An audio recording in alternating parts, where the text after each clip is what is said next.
Hello everybody, नमस्कार।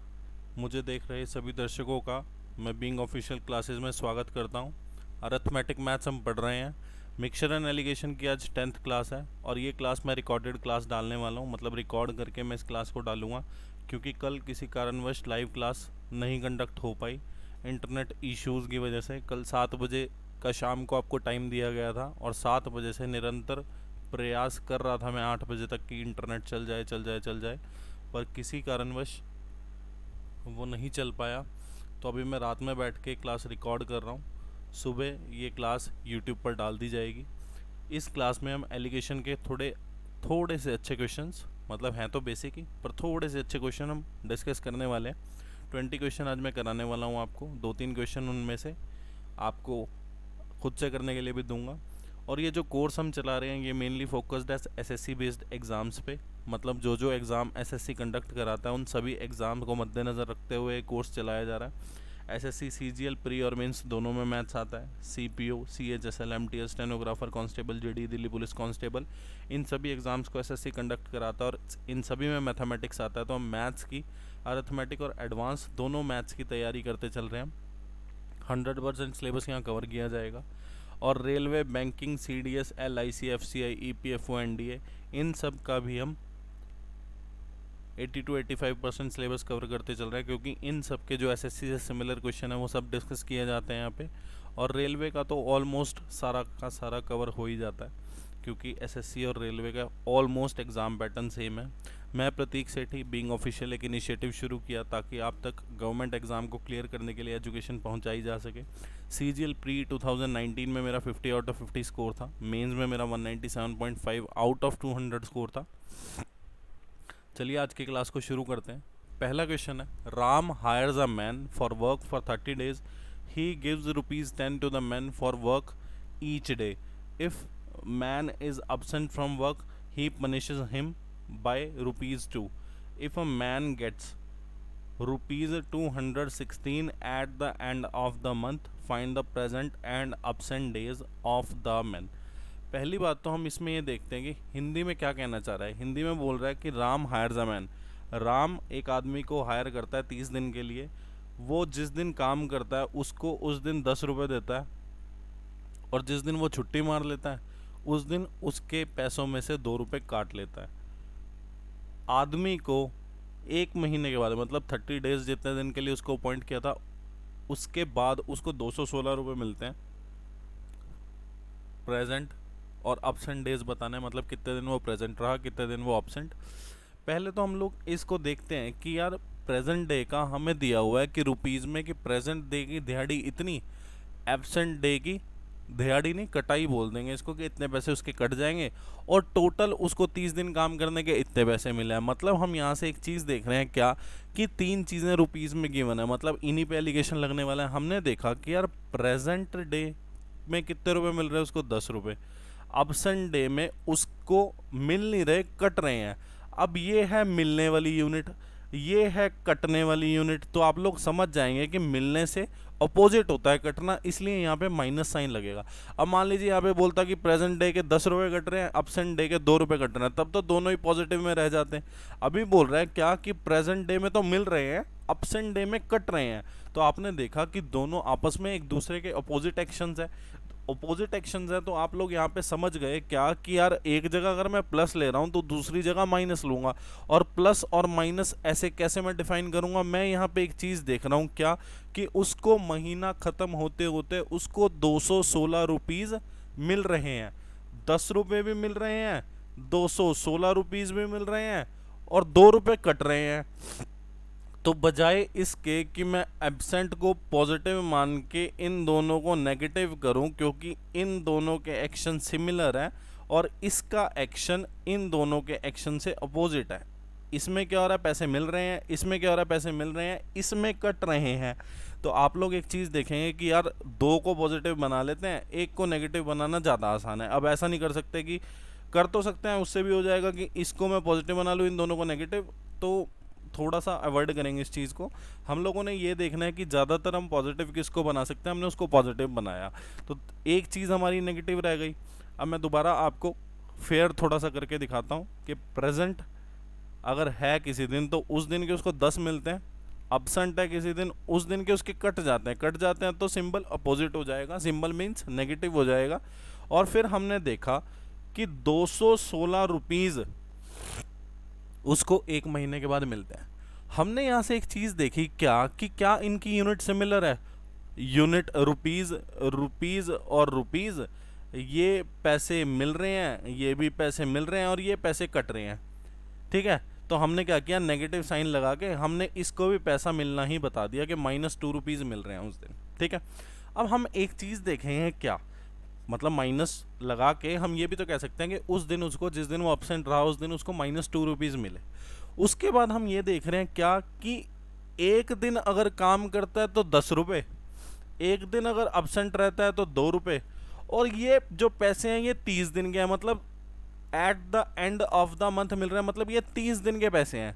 अब यहाँ तो आप एक काम कर लीजिए कि ये भी एक दिन के पैसे बना लीजिए कि हाँ मुझे तो यही बताओ कि एक दिन में अगर उसको महीने के बाद मतलब 30 दिन के बाद उसको 216 रुपये मिल रहे हैं तो एक दिन के उसको कितने पैसे पड़ रहे हैं। तो यहाँ से हमने देखा कि उसको एक दिन के 7.2 रुपीज़ पड़ रहे हैं, एक दिन के उसको 7 पॉइंट, क्यों, क्योंकि ये भी एक दिन के रुपीज़ थे, ये भी एक दिन के, ये भी एक दिन के।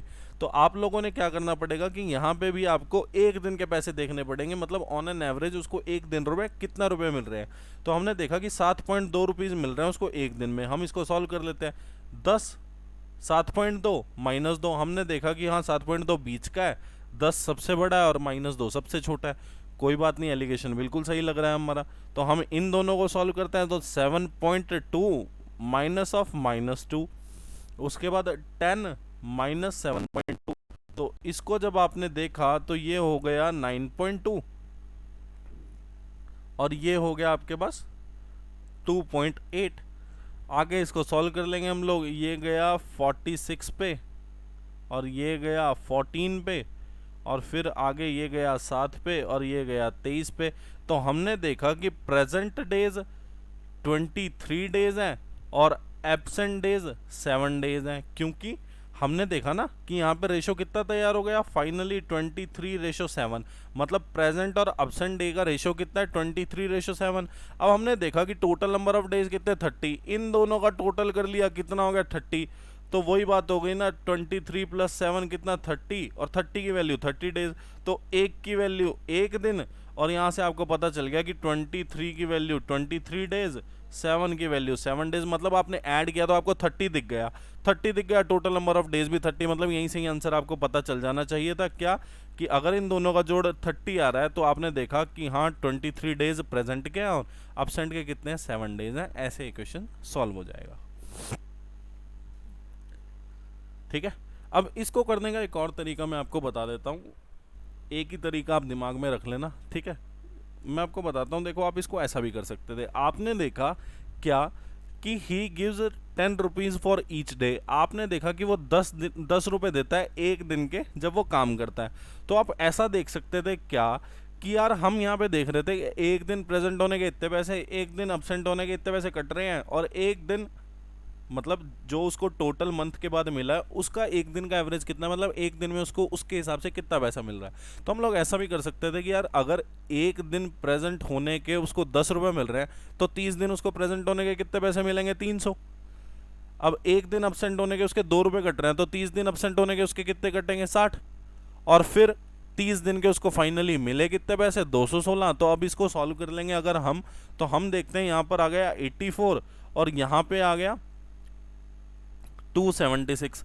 अब इसको आप लोग सॉल्व कर लीजिए, ये गया 7 पे, 7 पे जब ये चला गया ये तो 14 भी चला जाएगा, 14 सत्ते और 14 दूनी 28, 28 पे जाएगा नहीं है, और 14 एक सेकेंड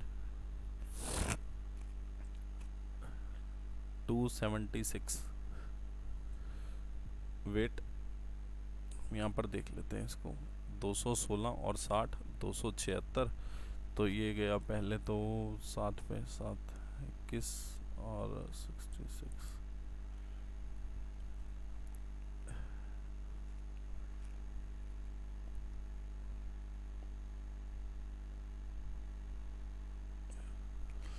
तो 12 7 84 12 पे चला गया, 12 7 84 और ये 12 पे 12 दूनी 24 दिया, तो दोबारा वही रेशो आपका आ गया। तो आप लोग ऐसे भी कर सकते थे क्या कि हमने पहले क्या किया, हमने एक दिन का पैसा, एक दिन का पैसा, एक दिन का। अब की बार ऐसा भी कर सकते थे कि यार टोटल 30 डेज है ना, तो हम देखते हैं कि एक दिन में 10 रुपये, तो 30 दिन में कितने, 300 रुपये। एक दिन में -2 रुपये, तो 30 दिन में कितने, -8 रुपये। और ये तो 30 दिन का ही हिसाब था, इसमें कुछ करने की ज़रूरत ही नहीं थी। तो इस तरह भी ये क्वेश्चन को सॉल्व किया जा सकता है, कोई इसमें दिक्कत परेशानी वाली बात नहीं है। उम्मीद करता हूँ ये समझ आ गया होगा आपको।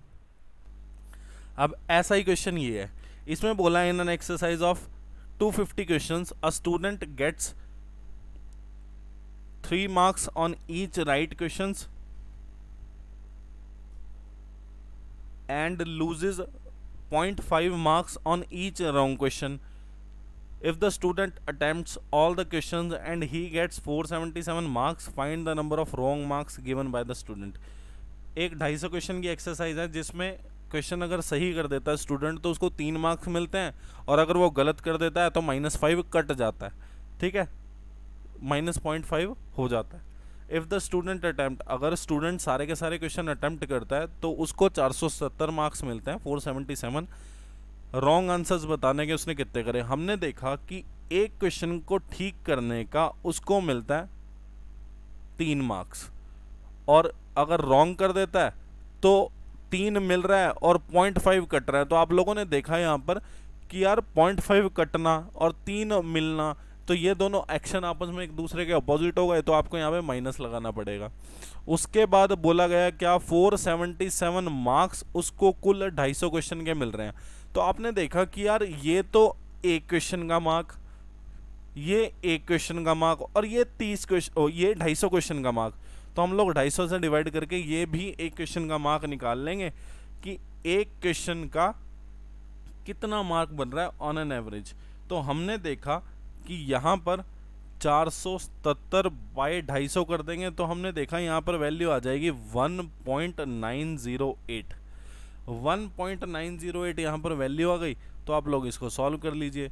इसको सॉल्व किया तो यहाँ पर आ गया 2.408, और इसको आपस में जब हमने काटा तो यहाँ पर आ गया 1.092। ठीक है, तो 1.092 और 2.408। अब इसको आगे सॉल्व कर लीजिए। 2408 ये कॉमन जाएगा किस पे, तो हम लोग यहाँ से देख सकते हैं कि 3 पे भी जा रहा है, 2 पे भी जा रहा है। तो अगर मैं इसको 12 पे काटता हूँ, 12 पे गया 96, 108, ये आ गया 91, और ये 12 पे चला जाएगा क्या, ये 12 पे जाएगा ही नहीं, वेट अ सेकेंड, 8 और 8 16।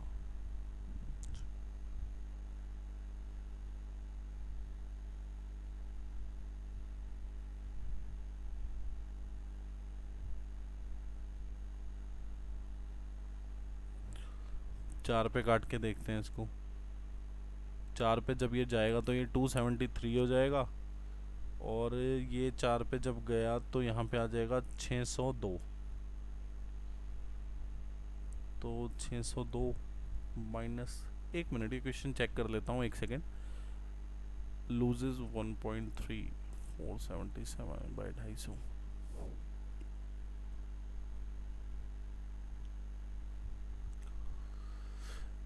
चलिए इसको दूसरे तरीके से करके देखते हैं कि हमने देखा कि एक क्वेश्चन सही करने के 3 मार्क्स मिल रहे हैं, तो 750 मार्क्स मिलेंगे अगर 250 क्वेश्चन सही कर देता है, और एक क्वेश्चन गलत करने के उसके -0.5 हो रहा है, तो 250 क्वेश्चन 0.5 ये कट गया और ये 125 आ जाएगा, और यहाँ पर 477 आ गया। अब इसको आगे सॉल्व कर लेते हैं। हमने देखा कि 750 में से 477 अगर घटाएं तो यहाँ पर आएगा 273, और यहाँ पर दोबारा वही बात हो रही है, 602 आ गया। ठीक है, अब क्वेश्चन है इतने। अब इसको देख लेते हैं फर्दर आगे सॉल्व होगा ये। 273 किस पे जाएगा, 277 तो 9 12 273, वेट अ सेकेंड, 91 13 पे चला जाएगा 602,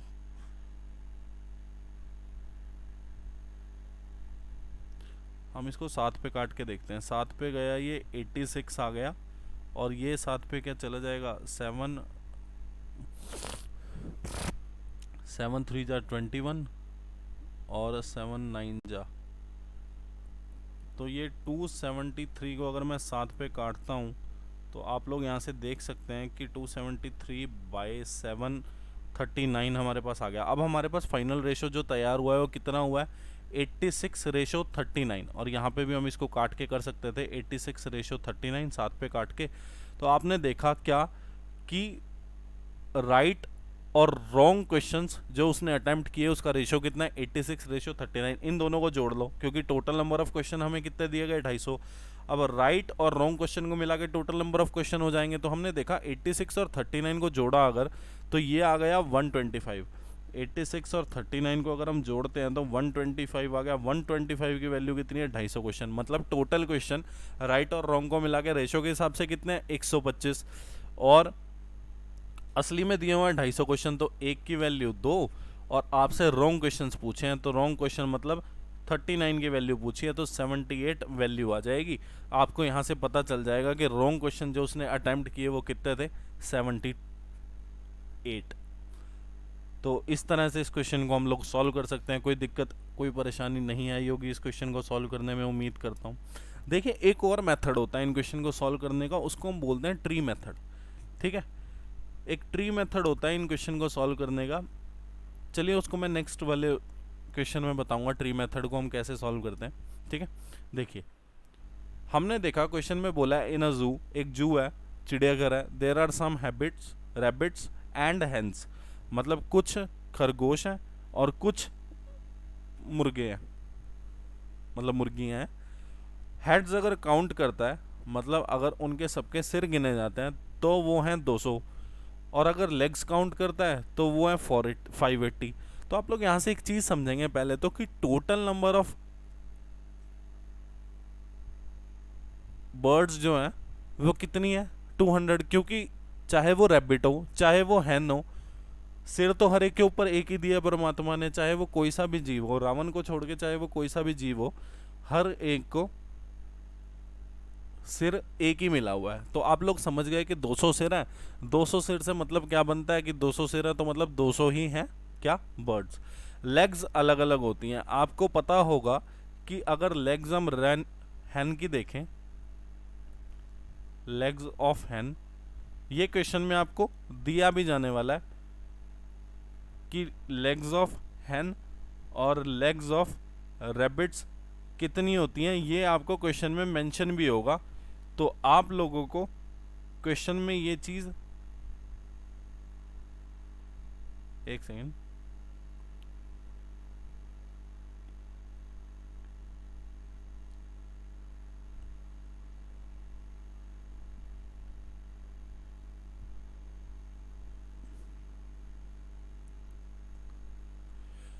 हाँ कहाँ थे जी हम यहाँ पे थे कि क्वेश्चन में बोला जाएगा आपको कि लेग्स ऑफ हैन कितनी दी है, लेग्स ऑफ रैबिट, या फिर आपको पता ही होगा, इतना तो हम लोग काफ़ी छोटी क्लासेस में कर लेते हैं कि लेग्स ऑफ हैन जो होती हैं वो कितनी होती हैं, 2 होती हैं, और लेग्स ऑफ रैबिट कितनी होती हैं, 4 होती हैं। क्वेश्चन में मेंशन भी हो जाएगा ये आपको, बट आप लोगों को पता भी होना चाहिए कि कितनी होती हैं। हैन की होती हैं 2 और लेग्स की होती हैं 4, मतलब रैबिट की होती हैं 4 लेग्स। तो हम लोग देख सकते हैं कि अब लेग्स के डिवीजन बेसिस पे हमें देखना है कि रैबिट के नंबर कितना है, मतलब रैबिट कितने हैं और हैंस कितने हैं। सबसे पहले तो हम एक चीज़ देखेंगे यहाँ पर क्या, कि इस क्वेश्चन को कैसे सॉल्व किया जा सकता है। इस क्वेश्चन को सॉल्व करने के काफ़ी सारे तरीके हैं, जैसे पिछले वाले को भी सॉल्व करने के थे। देखिए मैं आपको इसमें एक और चीज़ बताता हूँ कि इसको हम एक्स और वाई से कैसे कर सकते थे। इसको हम एक्स और वाई से कैसे कर सकते थे, हम देखते कि प्रेजेंट नंबर ऑफ डेज कितने हैं x, absent number of days कितने हैं वाई, टोटल मिला के वो कितने दिन काम कर रहा है, 30 दिन। अब हमें पता है कि एक दिन के उसको 10 रुपये मिल रहे हैं, प्रेजेंट रहने के तो एक्स दिन के कितने मिलेंगे, 10x। absent रहने के उसके 2 रुपए कट रहे हैं, y दिन absent रहेगा तो कितने पैसे कट जाएंगे, -2y, और टोटल उसको पैसा मिल कितना रहा है, 216। तो इन दो इक्वेशन को सॉल्व करोगे तब भी आपके प्रेजेंट और absent डेज आ जाएंगे। ऐसे ही मैं इसमें भी बता देता हूँ आपको। क्वेश्चन में बोला है कि अगर वो सही करता है, मतलब राइट क्वेश्चन के उसको 3 मार्क मिल रहे हैं और रॉन्ग क्वेश्चन के उसके 0.5 कट रहे हैं, तो हमने देखा पहली बात तो राइट और रॉन्ग टोटल मिला के क्वेश्चन कर कितने रहा है वो 250 क्वेश्चन। फिर हमने देखा कि एक क्वेश्चन सही करने का उसको 3 मार्क मिल रहा है, राइट क्वेश्चन उसने आर किए हैं तो आर क्वेश्चन सही करने के उसको 3R मार्क्स मिल जाएंगे। अभी हमने देखा कि डब्ल्यू क्वेश्चन उसने रॉन्ग किए तो 0.5 उसका कट रहा है, तो हमने देखा कि 0.5 डब्ल्यू उसका टोटल रॉन्ग क्वेश्चन का कट जाएगा और फाइनली उसको मार्क्स कितने मिल रहे, 477। इन दोनों इक्वेशन को सॉल्व करके भी आप राइट और रॉन्ग क्वेश्चन निकाल सकते हो, ठीक है, दोनों आ जाएंगे आपके। अब इस वाले में भी बता देता हूँ। हमने देखा कि टोटल नंबर ऑफ हेड्स कितने हैं, 200 हेड्स हैं, तो हम यहाँ से समझ गए कि टोटल नंबर ऑफ जो बर्ड्स हैं जू में वो भी 200 ही रहने वाली है, क्योंकि हर एक के सिर पे, हर एक के ऊपर एक ही सिर दिया है परमात्मा ने। तो हमने देखा कि रैबिट और हैन टोटल मिला के 200 है। अब हम यहाँ से एक चीज़ और देखते हैं कि रैबिट है आर, एक रैबिट की होती है 4 टांगे, तो आर रैबिट की कितनी हो जाएंगी टांगे, 4R। ऐसे ही हमने देखा कि एक हैन की होती है 2 टांगे, तो एच हैन की कितनी हो जाएंगी, 2H, और टोटल लेग्स हैं कितनी, 580। इन दोनों इक्वेशन को सॉल्व करोगे आपकी रैबिट और हैन दोनों की वैल्यू आ जाएगी। पर ये चीज़ें पुरानी हो गई, टाइम टेकिंग हो गई, और ये चीज़ें क्वेश्चन ज़्यादा गलत करा देती हैं। अगर एलिमिनेशन मेथड किसी को ढंग से ना आया तो क्वेश्चन गया, सब्सटीट्यूशन ना आया तो गया, ठीक है। तो हम लोग इसको एलिगेशन से प्योरली सॉल्व करेंगे। हमने देखा पहली चीज़ तो क्या, एलिगेशन लगाना शुरू करते हैं। एलिगेशन जब हमने लगाया तो हमने यहाँ पे एक चीज़ नोटिस करी, क्या कि यार हेड्स से तो हमें टोटल नंबर ऑफ एनिमल्स पता, सॉरी हेड से मतलब सिर से हमें टोटल नंबर ऑफ बर्ड्स तो पता चल गया कि टोटल नंबर ऑफ बर्ड्स कितने हैं। हम क्या करेंगे, लेग्स पे, हम क्या करेंगे, लेग्स पे एलिगेशन लगाएंगे, क्योंकि लेग्स अलग अलग हैं, हेड्स तो सेम है, हर एक के ऊपर एक ही सिर है, अब लेग्स अलग अलग है, रैबिट की लेग अलग है, हैन की लेग अलग है। तो हमने देखा कि रैबिट की लेग कितनी है, एक रैबिट की 4 लेग है, हैन की लेग कितनी है, एक हैन की 2 लेग है। और फिर हमने देखा कि रैबिट और हैन की जब कंबाइंड बात कर रहे थे, मतलब जू में जब ये बात हो रही थी कि रैबिट्स और हैन है और लेग काउंट की, तो जितने भी रैबिट और हैन हैं उन सब की लेग मिला के कितने हैं, 580। तो हमने यहाँ से देखा कि यार 580 तो टोटल लेग्स हो गई।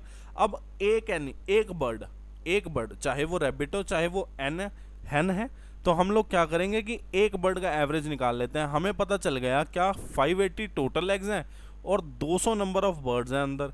तो हमने इसको सॉल्व किया तो ये आपका 2.9 आ जाएगा। अब ये ना तो रैबिट की बात हो रही, ये ना हैन की बात हो रही, ये दोनों में से किसी एक की बात हो रही है। अब ये नहीं पता रैबिट है हैन है, ये एक बर्ड की बात हो रही है कि जो जू के अंदर बर्ड है ना, बर्ड तो हमें पता है 2 ही तरह के, रैबिट और हैन, तो जो जू में बर्ड है ना उसकी बात हो रही है कि एक बर्ड की 2.9 लेग है ऑन एन एवरेज।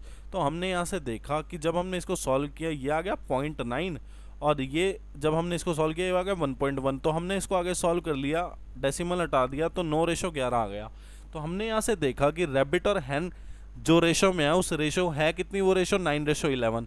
तो आपने देखा कि रैबिट और हैन को जब रेशो में हमने जोड़ दिया तो टोटल नंबर ऑफ बर्ड्स कितने आ गए, 20 रेशो के हिसाब से, और हेड्स दिए हैं 200, मतलब टोटल नंबर ऑफ बर्ड्स कितने हैं, 200। तो एक की वैल्यू 10। यहाँ से आपको पता चल गया क्या कि रैबिट जो है 90 है और हैन जो है 110 है। इस तरह से हम इस क्वेश्चन को सॉल्व कर सकते हैं, या फिर वही तरीका दोबारा नहीं बताऊंगा, इसी क्वेश्चन में बता रहा हूँ सिर्फ। हमने देखा एक रैबिट की 4 टांगे हैं, तो 200 रैबिट अगर हो जाए, अगर 200 ही रैबिट हो जाए, मतलब टोटल नंबर ऑफ बर्ड्स जो जू में है वो सारी की सारी रैबिट हो जाए, तो 200 रैबिट की कितनी टांगे हो जाएंगी, 800। एक हैन की 2 टांगे हैं, 200 हैन की कितनी हो जाए, 400, और टोटल कितना दे रखा है, 580। के जब हैन या रैबिट दोनों में से किसी की भी बात करो, मतलब टोटल मिला के जितने भी रैबिट और हैन हैं, तो लेग्स कितनी है, 580। तो यहाँ से हमें एक चीज़ समझ आ गई कि 180, और इसको जब हमने सॉल्व किया तो ये आ गया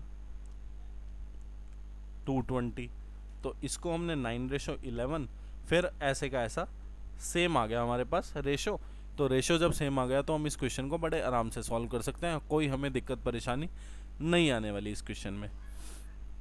मेन चीज़ हमें जो पता लगनी थी वो हमें ये पता लगनी थी क्या कि हैन की लेग्स कितनी है और रैबिट की लेग्स कितनी है, और टोटल नंबर ऑफ लेग्स हमें दे ही दी, तो हमने क्या किया, एक की लेग निकाल ली बर्ड की। बर्ड में क्या रैबिट और हैन दोनों की बात हो रही है। अब यहाँ पे एक चीज़ देख सकते हैं, क्या रैबिट की जब बात हो रही है और हैन की जब अलग अलग बातें हो रही है दोनों की, तो हमने अलग अलग लिख लिया। अब यहाँ पे बर्ड बर्ड मतलब रैबिट और हैन दोनों में से किसी की भी बात, तो जब कंबाइंड बात हो रही है तो हमने इसको बीच में लिख लिया। ठीक है, और यूनिट आपको पता ही है, तीनों की सेम है, ये भी लेग्स हैं, ये भी लेग्स हैं और ये भी लेग्स हैं। ठीक है, चलिए नेक्स्ट क्वेश्चन। एक और तरीका बता देता हूँ मैं आपको, ट्री मेथड में अक्सर बोलता हूँ इसको। देखिए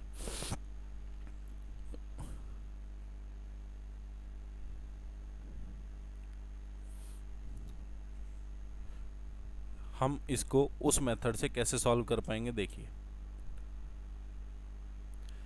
हम इसको ऐसे भी सॉल्व कर सकते थे कि हम देखते क्या, मतलब प्रीवियस के दो क्वेश्चन भी हैं, वो जो पहले दो क्वेश्चन कराए हैं अभी, तो वो भी इससे सॉल्व हो जाएंगे 17 और 18। देखिए ध्यान से देखना, हमको क्या करना है, सबसे पहले तो टोटल नंबर ऑफ जो चीज़ होगी ना, चाहे वो पैसे दे रखे हों, चाहे वो बर्ड्स दे रखी, चाहे दे रखा एनिमल, जो भी टोटल नंबर दे रखा भाई, टोटल नंबर ऑफ थिंग्स, कोई भी थिंग, चाहे वो पैसा हो गया, चाहे वो कोई भी चीज़ होगी। जैसे पिछले क्वेश्चन में टोटल नंबर ऑफ क्वेश्चन थे, ठीक है, उससे में टोटल नंबर ऑफ डेज थे, तो ये सारी चीज़ सबसे पहले ऊपर आएगी। ठीक है, तो हमने देखा टोटल नंबर ऑफ बर्ड्स कितने हैं, 200, हमने ऊपर लिख लिया। उसके बाद हमने दो चीज़ें यहाँ पे करी, हमने देखा कि लेग्स कितनी है, कम वाले की यहाँ पे लिख लो, तो हैन की यहाँ पे लिख ली लेग्स, और रैबिट की यहाँ पर लिख ली लेग्स। तो हमने देखा कि हैन और रैबिट की लेग्स कितनी है, 2 और 4। फिर हमने देखा टोटल नंबर ऑफ लेग्स कितनी है, 580। जो टोटल नंबर ऑफ लेग्स आ जाए ना, मतलब यहाँ पे मान लीजिए आप यहाँ पे कुछ आता, यहाँ पे पिछले क्वेश्चन के हिसाब से राइट क्वेश्चन, यहाँ पे रॉन्ग क्वेश्चन, तो टोटल नंबर ऑफ मार्क्स आ जाते हैं यहाँ पे, टोटल नंबर ऑफ क्वेश्चन यहाँ पे आ जाते हैं। अभी यहाँ पे इधर लेग्स हैं, इधर लेग्स हैं, तो हमारे पास इधर भी लेग्स ही आ जाएगा, जिन जिन पे एलिगेशन लगा है वो चीज़ यहीं पे आ जाएगी। तो टोटल नंबर ऑफ लेग्स जो होंगी, मतलब एक लेग की वैल्यू है, मतलब एक हैन की लेग्स की वैल्यू है, एक रैबिट की लेग्स की वैल्यू, यहाँ पे टोटल नंबर ऑफ लेग्स आ जाएंगी। उसके बाद हम इसको कैसे सॉल्व करेंगे, हमने देखा कि 200 इंटू 2, क्या करेंगे हम लोग, दोबारा सुन लीजिए, जो यहाँ पे 200 दिया होगा, जो यहाँ पे 200 दिया होगा वो हम 2 से मल्टीप्लाई करेंगे। हमने 200 को 2 से मल्टीप्लाई किया, आ गया 400। 400 को हम 580 में से घटा देंगे तो वैल्यू कितनी आ गई, 180। सबसे पहला स्टेप क्या है हमारा, कि जो टोटल नंबर ऑफ बर्ड्स हैं उसको हम कम वाली लेग से मल्टीप्लाई कर देंगे, मतलब जिसकी कम लेग है। कम किसकी है, 2, हैन की। तो हमने क्या किया कि 200 को 2 से मल्टीप्लाई कर दिया, हमने देखा 400 आ गया। 400 आ गया तो हमने 580 में से माइनस कर दिया, हमारे पास 180 आ गया। अब हमने देखा कि जो रैबिट की लेग है वो हैन की लेग से कितनी ज़्यादा है, तो हमने डिवाइड कर दिया कि हैन की लेग तो 2 है और उससे 2 ही ज़्यादा है। तो यहाँ से हमने देखा कि 180। अब ये जो फालतू है ना रैबिट की लेग, मतलब ये जो फालतू यहाँ पे वैल्यू आई है, पिछले वाली 2 थी, ये 2 यहाँ पे कवर हो गई। ये जो फालतू वैल्यू आई है ना, ये 180 की वैल्यू आ गई। अब 2 की वैल्यू 180 आ गई, तो 1 की वैल्यू 90। अब फालतू था किसका, रैबिट का, तो पहले आ गई रैबिट की वैल्यू। मतलब अगर परसेंटेज में देता तो हम 100% की वैल्यू निकालते, अभी उसमें दिया है इंटीजर या फ्रैक्शन में बोल सकते हैं, इंटीजर में दिया तो हम लोग 1 की वैल्यू निकालेंगे। 1 की वैल्यू 90 आ गई, मतलब रैबिट कितने हैं, 90। अब आपको पता है टोटल नंबर ऑफ बर्ड्स कितनी, 200, रैबिट है 90, तो आप लोग हैंस निकाल सकते हैं बड़े आराम से। 200 में से 90 माइनस करेंगे तो 110 वैल्यू आ जाएगी। ऐसे भी इसको सॉल्व कर सकते थे, और आगे आगे मैं ये वाला मेथड भी साथ साथ आपको बताता जाऊंगा, ताकि ये मेथड भी आपका पक्का हो जाए। पिछले वाला क्वेश्चन भी हो सकता था इससे, ये क्वेश्चन आप लोग HW तैयारी मतलब करके देखना आप लोग, ट्राई ट्री मेथड से। पिछला क्वेश्चन मैं आपको बता देता हूँ ट्री मेथड से कैसे होगा। तो इसको करें कहाँ पे सॉल्व, इसको लास्ट में कर लेते हैं, कोई दिक्कत वाली बात नहीं है इसमें। देखिए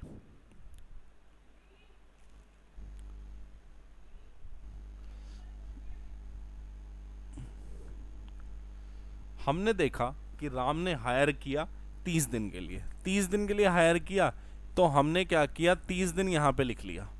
अब 30 दिन टोटल नंबर ऑफ डेज थे जो हमने यहाँ पर लिख लिए। फिर हमने देखा कि जब वो अब्सेंट रहता है तो -2 हो जाता है, और जब वो प्रेजेंट रहता है तो उसको 10 रुपये मिलते हैं। तो हमने देखा कि छोटी वैल्यू यहाँ लिख ली, बड़ी वैल्यू यहाँ लिख ली।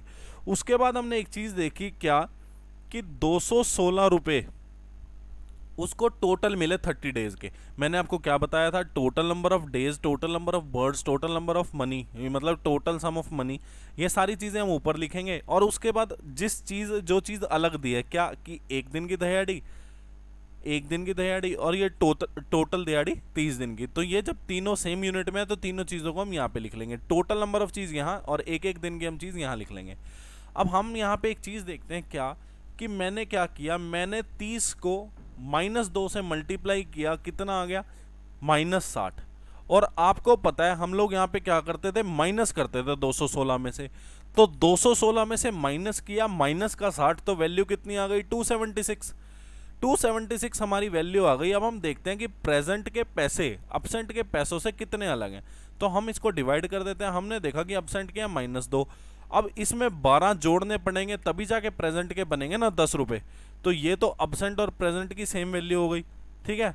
तो हमने यहाँ से देखा कि 12 वैल्यू ज़्यादा है किसकी, प्रेजेंट की, तो 12 की वैल्यू 276 आ जाएगी। हम लोग एक की वैल्यू निकालते हैं, एक की वैल्यू आपके सामने आ चुकी है, यहाँ पे कितनी आ गई 2 और 3, मतलब प्रेजेंट के जो, क्योंकि फालतू जो था किसके पास वैल्यू ज़्यादा थी, प्रेजेंट के पास, कितनी 12 ज़्यादा थी, 12 की वैल्यू 276 होगी तो एक की वैल्यू 23।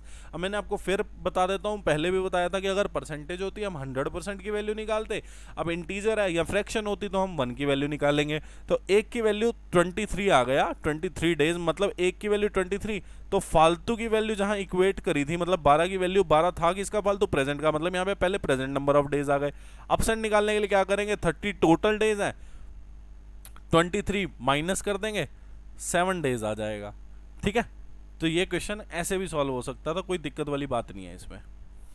नेक्स्ट क्वेश्चन देख लेते हैं हम।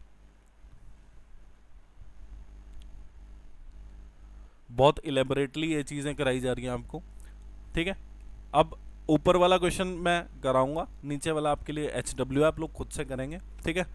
हमने देखा क्वेश्चन में बोला है there are 50 students in a class, एक क्लास है जिसमें 50 स्टूडेंट्स है, 32 rupees are distributed among them so that each boy get 100 paisa. एक काम करना, यहाँ पे आई छोटा कर लेना, ठीक है, एंड ईच गर्ल गेट्स 50 पैसा, find the number of boys and girls respectively. देखो एलिगेशन लगाते हैं। देखो सबसे पहले मैं आपको बेसिक बताता हूँ, बॉयज है मान लीजिए B, girls and G, total student कितने बन गए 50। अब एक बॉय को 100 पैसा मिल रहा है, मतलब 1 रुपया, तो B बॉयज को कितने पैसे मिल जाएंगे, तो B बॉयज को आप देख सकते हैं यहाँ पे 1 रुपया इंटू B मिल जाएगा। अब एक गर्ल को 50 पैसा मतलब 0.5 रुपीज़। आप एक काम करिए, आप सारे को या तो पैसा में चेंज कर लीजिए। अब ये पैसा इसको चेंज करना आसान है, क्या हो जाएगा 1 रुपी, ये 50 पैसा है 0.5 रुपीज़, ये भी रुपीज़ में है। नहीं तो अगर आप पैसा में करते तो यहाँ पे 100 पैसा, यहाँ पे 50 पैसा हो जाता और यहाँ पे आपको 3200 पैसा करना पड़ता फिर, ठीक है। Unit must be same. तो आप लोगों ने देखा कि 0.5 रुपीज़ और टोटल रुपीज़ बटे कितने 32, तो आप इन दोनों को सॉल्व कर लेते तो आपके पास बॉयज़ और गर्ल्स नंबर ऑफ आ जाते हैं कि कितने number of boys and girls हैं, पहली चीज़। अब दूसरा मेथड इसको देखेंगे हम। दूसरे मेथड में हम लोग क्या करने वाले हैं, हमने देखा कि बॉयज़ गर्ल्स जब इनकी अलग अलग बात हो रही है तो बॉय को कितना पैसा मिल रहा है, एक बॉय को 1 रुपया मिल रहा है, ठीक है। चलो एक काम करते हैं, आपके बार पैसा से सॉल्व करते हैं। कभी कोई कहे कि सर पैसे के साथ इतनी नाइंसाफ़ी क्यों, तो हमने देखा क्या कि एक बॉय को कितना पैसा मिल रहा है 100 पैसा, एक गर्ल को कितना पैसा मिल रहा है 50 पैसा। बॉय और गर्ल की जब अलग अलग बात हो रही थी तो हमने इनको अलग अलग लिख लिया। अब हो रही है एक स्टूडेंट की बात हो रही है, तो इसमें आप लोग समझ जाएंगे कि बॉयज़ और गर्ल्स दोनों शामिल है, ठीक है। तो हमने देखा कि टोटल 50 स्टूडेंट को 32 रुपये मिले। अब ये एक बॉय के पैसे, ये भी एक गर्ल के पैसे, तो ये 50 स्टूडेंट्स के पैसे। तो हम लोग देखेंगे कि एक स्टूडेंट को कितना मिला, unit must be same. Unit में हमने देखा कि ये एक बॉय की बात है, ये एक गर्ल के पैसों की बात है, और ये 50 स्टूडेंट्स के पैसों की बात है। तो 50 स्टूडेंट्स के पैसों की बात कितनी है, 32 रुपये। तो हम एक स्टूडेंट की बात करेंगे कि एक स्टूडेंट को कितने रुपए मिल रहा है। तो आप लोगों ने यहाँ से देखा कि हम लोगों को पहली बात तो इसको पैसा में चेंज करना है। तो पैसा में आप लोग इसको चेंज करोगे तो ये आ जाएगा 3200। अब 3200 को आप लोग डिवाइड बड़े आराम से कर सकते हो। ये कितना आ गया, 64 पैसा। अब इस पे एलिगेशन लग गया। हमने देखा कि एक स्टूडेंट को, वेदर इट इज बॉय और गर्ल, उसको कितना पैसा मिल रहा है, 64 पैसा। तो हमने इसको सॉल्व कर दिया। जब बॉयज़ और गर्ल्स की अलग अलग बात हो रही थी हमने इसको अलग अलग लिखा। अब इसमें बॉयज़ और गर्ल्स दोनों की बात हो रही है, क्योंकि यहाँ पे एक स्टूडेंट की बात हो रही है। स्टूडेंट में ये नहीं पता चलता बॉयज़ हैं या गर्ल है, ठीक है। तो हमने देखा कि अगर इसको माइनस करूँ तो यहाँ 36 आएगा, और इसको माइनस करूँ तो 14 आएगा। और यहाँ पे हम लोग क्या करते हैं कि इसको आगे सॉल्व कर सकते हैं। हम देखते हैं क्या कि मैं इसको काट सकता हूँ आगे, कितना, 7:18 आ जाएगा। पर इसकी ज़रूरत नहीं है आपको। आप यहाँ से देखो कि 14 को और 36 को मैं अगर जोड़ता हूँ तो कितना बनता है, 50। टोटल नंबर ऑफ स्टूडेंट भी 50 दे रखे हैं। तो आप लोगों का यहीं से आंसर आ जाएगा क्या, कि बॉयज़ जो हैं 14 हैं, गर्ल्स जो हैं 36 हैं। क्योंकि 14 प्लस 36 को अगर आप रेशो को जोड़ोगे बॉयज़ और गर्ल्स की, तो आपको पता लगा कि टोटल नंबर ऑफ स्टूडेंट कितने हो गए, 50। एक्चुअली में भी 50 हैं, तो एक की वैल्यू 1, 14 की वैल्यू 14 और 36 की वैल्यू 36। मतलब टोटल नंबर ऑफ बॉयज़ कितने हैं, 14, और टोटल नंबर ऑफ गर्ल्स कितनी है, 36। अब ट्री मेथड बता देता हूँ, देखिए आपको, ठीक है। बना लो पेड़। पेड़ बनाया, पहले तो total number of students, total number of birds, total number of, सारी चीज़ें हमको लिखनी कहाँ पे है, यहाँ पर लिखनी है, आपको पता है। अब इसके बाद हम क्या करेंगे, हमने देखा कि गर्ल को कितना मिल रहा है, 50 पैसा। आप लोग क्या करिए, अब की बार इसको रुपीज़ में ही कर लीजिए, 0.5 रुपीज़। बॉय को कितना मिल रहा है, 1 रुपया। तो 1 रुपये को आपको डिवाइड भी करना है, किससे, गर्ल के कंपैरेटिवली। गर्ल के कंपैरेटिवली आपने डिवाइड किया तो आपने देखा कि गर्ल का कितना है, एक गर्ल का 0.5 रुपीज़। तो 0.5 रुपीज़ ही ज़्यादा है, किसका, बॉय का, किससे, गर्ल से। तो हमने देखा कि टोटल पैसे कितने मिल रहे हैं, 32। अब 50 को मैंने 0.5 से सॉल्व किया तो आपको पता चल गया कितना आ गया, 25 रुपये। अब मैंने क्या किया, 32 को 25 से घटाया तो कितना आ गया, 7। अब ये जो 7 वैल्यू आई है, किसकी वैल्यू आई है, 0.5 रुपीज़ की, जो कि बॉयज़ के पास फालतू था, किससे, गर्ल से। मतलब बॉय के पास फालतू था, किससे, गर्ल थे। तो हमने देखा कि 0.5 की वैल्यू कितनी, 7। अब आपने देखा ये जो चीज़ है ये एक इंटीजर नहीं बोल सकते, इसको आप फ्रैक्शन ही बोल लीजिए। ये जो चीज़ है फ्रैक्शन, फ्रैक्शन की वैल्यू हमको पता है 1 की वैल्यू बनानी है हमें। अगर फ्रैक्शन या इंटीजर दिया तो आपको पता है 1 की वैल्यू निकालनी है। अगर परसेंटेज दिया होता तो हमें 100 की वैल्यू निकालनी होती है, 100% की।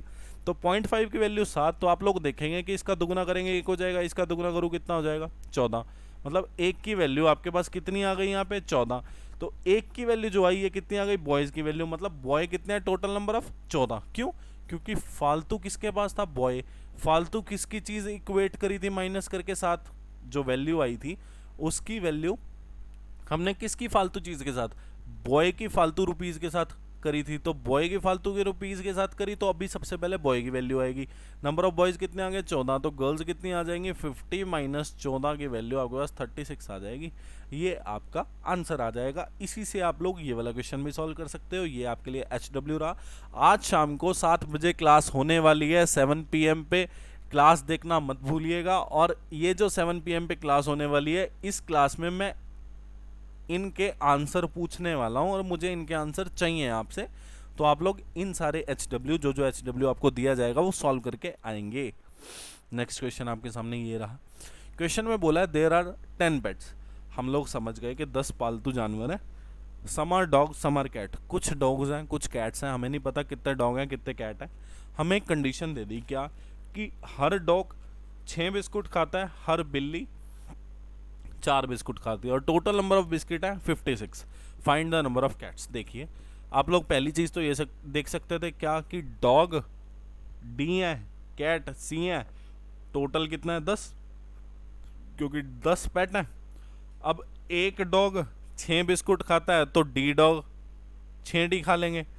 एक कैट 4 बिस्कुट खाती है तो C कैट 4C बिस्कुट खा लेंगे। टोटल नंबर ऑफ बिस्किट हैं कितने, 56। एक तो ये तरीका है इसको सॉल्व करने का। दूसरा तरीका अपना एलिगेशन। हमने देखा कि डॉग और कैट जब अलग अलग बात हो रही थी तो डॉग कितने बिस्कुट खा रहा था, एक डॉग 6 बिस्कुट, एक कैट कितने बिस्कुट खा रही थी 4, जब इनकी अलग अलग बात हुई इनको अलग लिख लिया।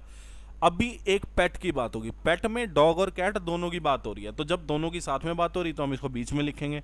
हमने देखा टोटल 56 बिस्कुट खाए उन्होंने, 10 पेट ने, तो हम लोग देखेंगे कि ये एक कुत्ते ने खाया, ये एक बिल्ली ने, तो एक पालतू ने कितना खाया होगा, 56/10 कर देंगे 5.6। इसको आपने सॉल्व किया तो आपके पास वैल्यू कितनी आ गई,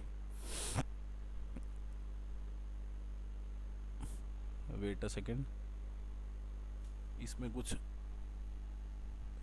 झोल हो गया शायद, एक सेकंड रुकिए, इक्वेशन चेक कर लेता हूँ मैं इसकी। वाक्य में ही झोल है इसमें। यहाँ पर देखिए, यहाँ पे ना आप 5 कर लीजिएगा, यहाँ पर 5 आएगा और यहाँ पर भी 5 आएगा और यहाँ पर भी 5 आएगा फिर, ठीक है, 5 कर लीजिएगा और यहाँ पर भी 5 आएगा। चलिए देखिए, क्वेश्चन सेम है, बस इक्वेशन में थोड़ी गड़बड़ थी। तो हमने इसको माइनस किया, यहाँ पर आ गया 0.6, 6 को 5.6 से माइनस किया तो यहाँ पे आ गया 0.4। अब इसका रेशो तैयार हो गया। आपने देखा कि इसको मैं 6:4 लिख सकता हूँ बिल्कुल, क्यों, मैंने यहाँ पे पॉइंट हटा दिए।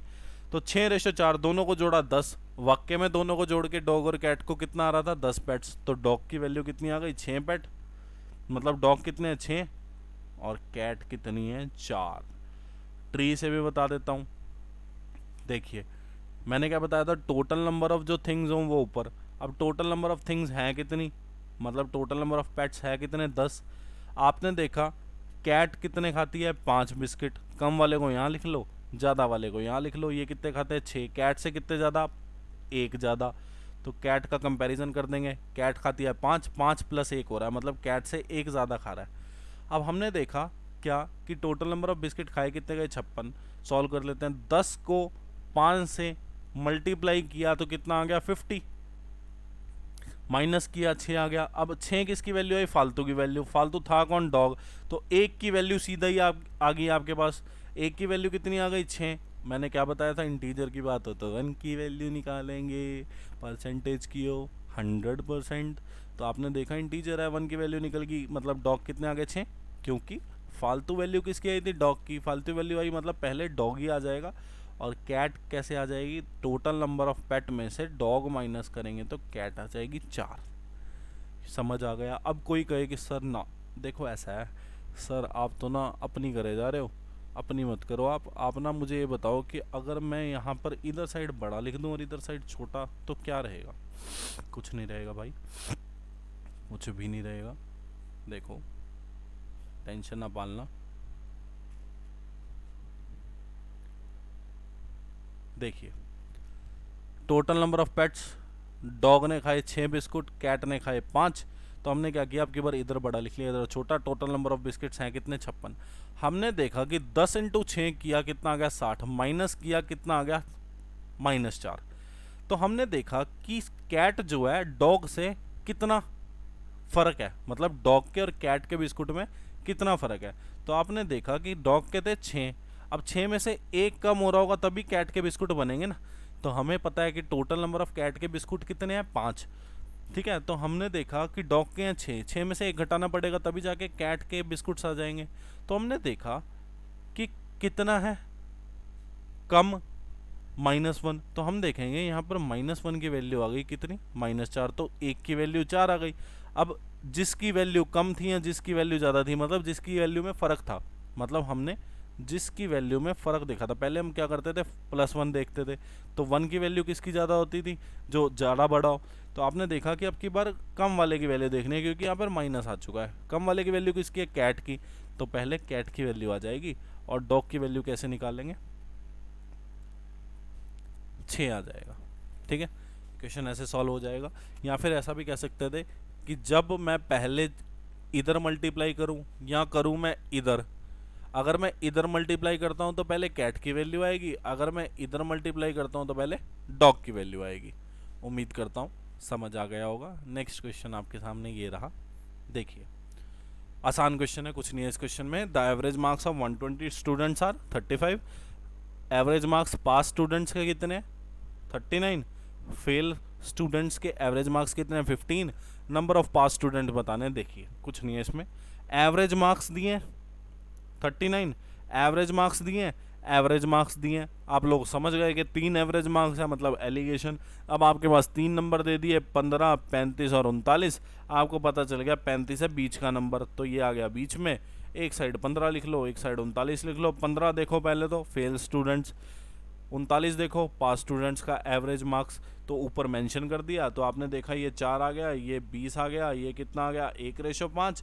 मतलब फेल और पास स्टूडेंट का जो रेशो है वो 1:5। टोटल कितना आ जाएगा 1 + 5 6, मतलब total number of student fail और पास को जोड़ के कितने हो गए 6। रेशो के हिसाब से क्वेश्चन में दिया 120 स्टूडेंट, एक की वैल्यू 2 आ गई, 20 सॉरी, एक की वैल्यू 20 आ गई। तो आपको पता चल गया फेल स्टूडेंट जो है कितने 20, पास स्टूडेंट जो है कितने 5 की वैल्यू 100 स्टूडेंट जो है उन्होंने पास किया है, तो आपका आंसर 100 आ जाएगा। पास स्टूडेंट्स कितने हो जाएंगे 100 हो जाएंगे, ये आपका आंसर आ गया। ठीक है, और ऐसा भी बोल सकते हैं क्या कि जब पास और फेल की स्टूडेंट्स की बात कर रहे थे अलग अलग, तो उनको अलग अलग लिख लिया। अब स्टूडेंट्स की बात हुई है, अब इन स्टूडेंट्स में क्या है कि पास और फेल दोनों तरह के स्टूडेंट हैं। जब इनकी बात इकट्ठी हो रही है तो हमने इनको बीच में लिख लिया। अब देखिए ये भी क्वेश्चन है, the average age of a group of a person going for a picnic is 16 years. 20 new person whose average age is 15 years join the group, due to which the average age of all the persons become 15.5 years. Find the number of persons initially going for the picnic. देखिए मैं आपको बताता हूँ, ये जो questions है ये average के क्वेश्चंस होते हैं, इनमें एलिगेशन डेफिनेटली लगता है। हमने इसको देखना कैसे है, हमने इसको ऐसे देखना है कि अगर एवरेज से हमको इसको सॉल्व करना पड़ जाता तो हम मान लेते हैं कि जो पर्सन थे इनिशियली वो एक्स थे, तो 16 उनका एवरेज, तो टोटल नंबर ऑफ मतलब टोटल एज उनकी कितनी हो गई 16x। अब 20 न्यू पर्सन है, उनकी एवरेज एज कितनी है 15 ईयर, मतलब एक बंदे की एज 15, 20 न्यू की कितनी हो गई 300। और यहाँ पे आप लोग देख लेंगे कि एवरेज जब ये टोटल नंबर ऑफ एज आ गई, मतलब टोटल एज आ गई सभी बंदों की। अब सभी बंदे टोटल है कितने, इनिशियली एक्स थे 20 बाद में जुड़े, तो total age by number of peoples. आपको पता है ये एवरेज का फॉर्मूला होता है, और एवरेज की वैल्यू 15.5 आ गई फाइनली जब दोनों को जोड़ दिया। एक तरीका ये है। दूसरा, पिछला क्वेश्चन भी इस तरीके से हो जाता। दूसरा तरीका क्या है, हमने देखा कि इनिशियली बंदे कितने जा रहे थे, मान लीजिए हमें नहीं पता कितने जा रहे थे, उनकी एवरेज एज कितना था 16। अब ये भी एवरेज एज, ये भी एवरेज एज, ये भी एवरेज एज, आपने देखा 3 चीज़ें एवरेज एज में आ गई, मतलब इन पे एलिगेशन लग जाएगा। अब इनिशियली बंदे थे कुछ, हमें नहीं पता कितने थे, एवरेज एज कितना है 16। फिर 20 बंदे आ गए, उनका एवरेज था कितना 15। अब जब अलग अलग बात हो रही थी तो इनका जो इनिशियली बंदे थे पिकनिक पे जा रहे थे उनका एवरेज एज कितना था 16, और जब 20 बंदे अलग थे उनका एवरेज कितना था 15। अब दोनों आपस में मिल गए तो एवरेज कितना बन गया 15.5। तो आप लोग यहाँ से एक चीज़ समझ गए क्या, जब दोनों की अलग अलग बात हो रही थी तो अलग अलग, जब साथ में अब ज्वाइन हो गए दोनों एक ही ग्रुप में, तो मतलब पहले वाले ग्रुप में दूसरे वाले भी ज्वाइन हो गए, तो जब दोनों की बात होने लगी तो ये बीच में आ गया। तो आपने देखा कि यार इनको माइनस सॉल्व करो माइनस करके, तो यहाँ पे 0.5, यहाँ पे 0.5, 1:1 आ गया। अब आपको पता है कि ये कितने बंदे थे 20, तो एक की वैल्यू 20 आ गई, तो यहाँ पे भी एक की वैल्यू 20 आ जाएगी। तो आप लोग समझ गए क्या कि इनिशियली भी 20 ही बंदे जा रहे थे। नेक्स्ट क्वेश्चन आपके सामने ये रहा। क्वेश्चन में बोला है 2 varieties of rice are mixed in the ratio 3:2, मतलब 2 वेराइटी है राइस की, उनको 3:2 में मिलाया गया। The mixture is sold eight ₹52 पर kg। वो जो मिक्सचर तैयार हुआ है उसको 52 रुपये किलो पे बेचा गया है और उससे 30% का प्रॉफिट हुआ है। आप लोग यहाँ से एक चीज़ समझ रहे हैं बहुत ध्यान से कि यार ये दिया है सेलिंग प्राइस, ये दिया है सेलिंग प्राइस, सेलिंग प्राइस कितना दे दिया 52 रुपीज़ पर kg, और इस पे ये कमा रहा है प्रॉफिट। मैं आपको पहले भी पिछले लेक्चर में ये चीज़ समझा चुका हूँ क्या, कि ये देखो cost price then that of that का मतलब यहाँ पे क्या समझे कॉस्ट प्राइस, और फाइनली भी आपको कॉस्ट प्राइस पूछा है, तो तीनों को आपको सेम यूनिट में करना पड़ेगा। आप ऐसा नहीं कर सकते कि दो जगह कॉस्ट प्राइस हो गया एक जगह सेलिंग प्राइस, आपको तीनों को ही कॉस्ट प्राइस करना पड़ेगा या तीनों को ही सेलिंग प्राइस। तीनों को सेलिंग प्राइस करना मुश्किल है तो आप तीनों को ही कॉस्ट प्राइस कर दीजिए। आपने तीनों को कॉस्ट प्राइस किया तो आप लोग एक चीज़ समझें यहाँ पर कि सेलिंग प्राइस जब दे दिया 52 रुपीज़ पर केजी और प्रॉफिट दे दिया 30%, तो आपने देखा कि यार मैं 3/10 लिख सकता हूँ इसको। ये हो गया प्रॉफिट। और प्रॉफिट निकलता कि इसमें सीपी पे मैं पिछली क्लास में बता चुका हूँ आपको ये। तो आपने देखा कि यार 10 रुपये की चीज़ खरीदी, कॉस्ट पड़ी 10 की, 3 का मुनाफा कमा लिया, मतलब बेचा कितने पे? 13 पे रेशो के हिसाब से। तो 13 की वैल्यू कितनी आ गई? 52।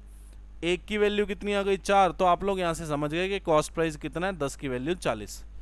अब 10 की वैल्यू आ गई आपके पास, 40 आपके पास कॉस्ट प्राइस आ गया मिक्सचर का, कि जब मिक्सचर को मिलाया गया, मतलब राइस को, दो तरह की राइस को मिलाया गया, तो उनका कॉस्ट कितना पड़ रहा था? 40 रुपये किलो।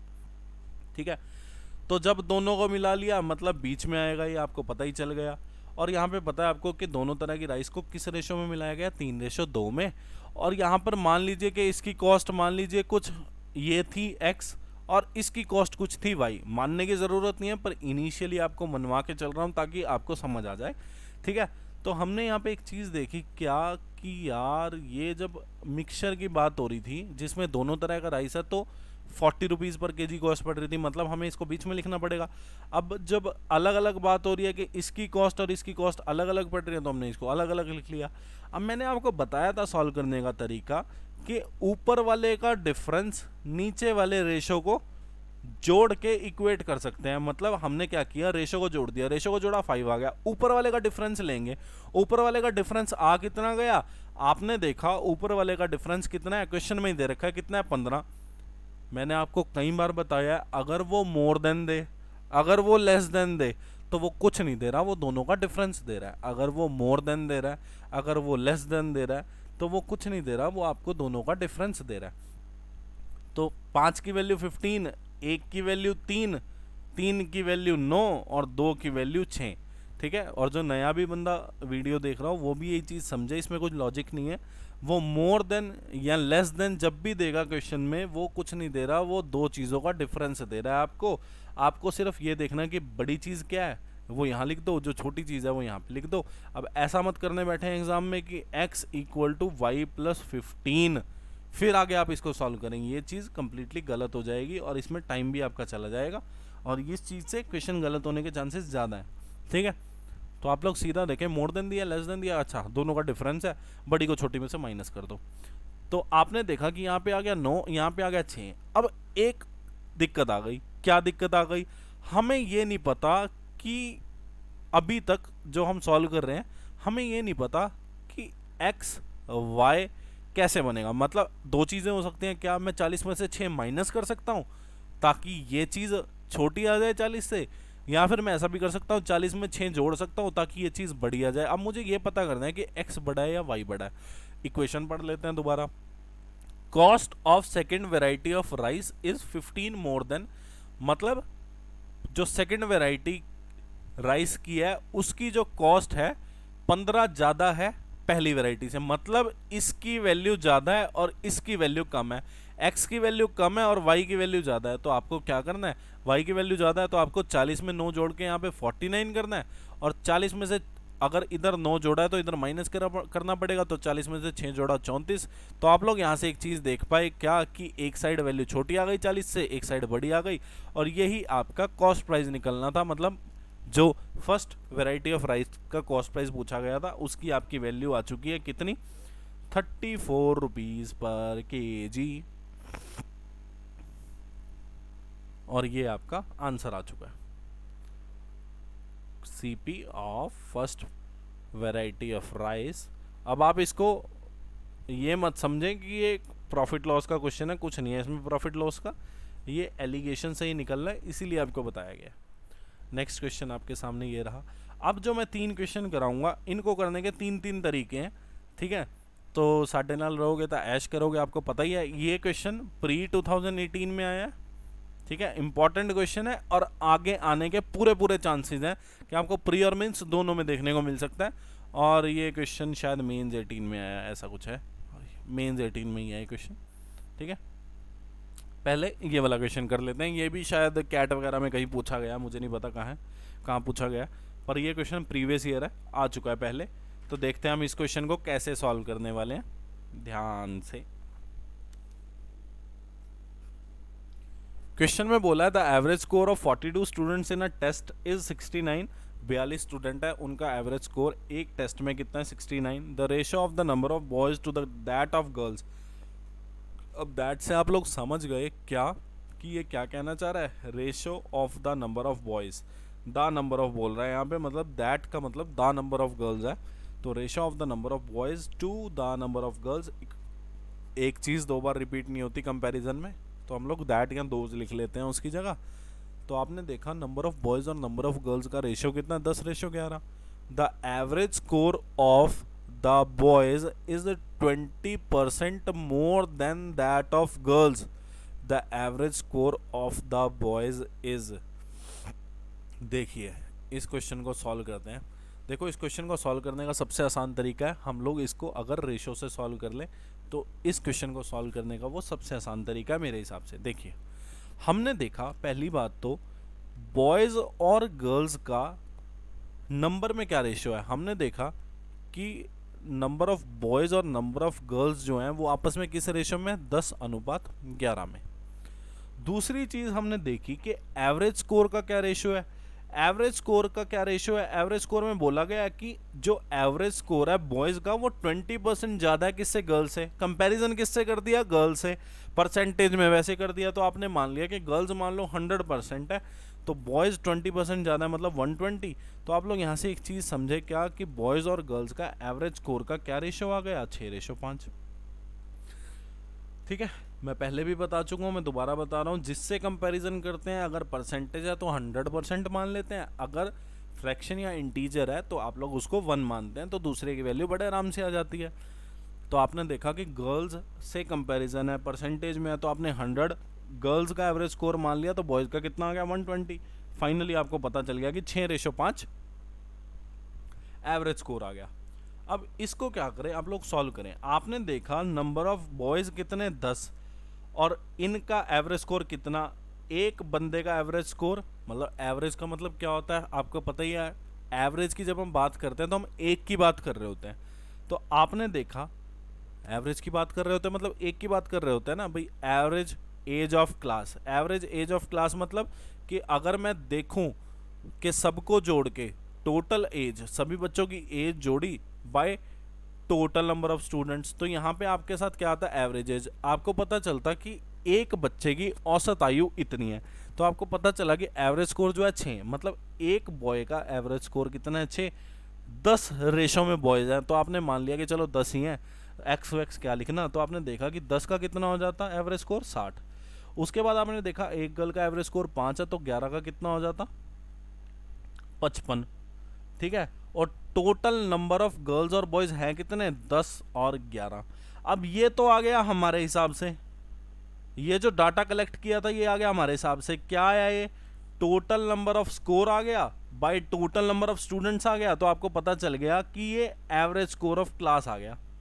ठीक है, average score of class. Average score of class निकलता कैसे है, हमने क्या किया, अपने ही डाटे मान लिए क्वेश्चन के हिसाब से। जो क्वेश्चन में दिया हमने अपना डाटा मान लिया कि हम लोग इसको ऐसे सॉल्व करना शुरू करते हैं। हमको पता है एवरेज स्कोर ऑफ क्लास क्या होगा। एक सेकेंड मैं आपको लिख के ही बता देता हूँ ताकि आपके लिए ज़्यादा क्लैरिटी हो जाए।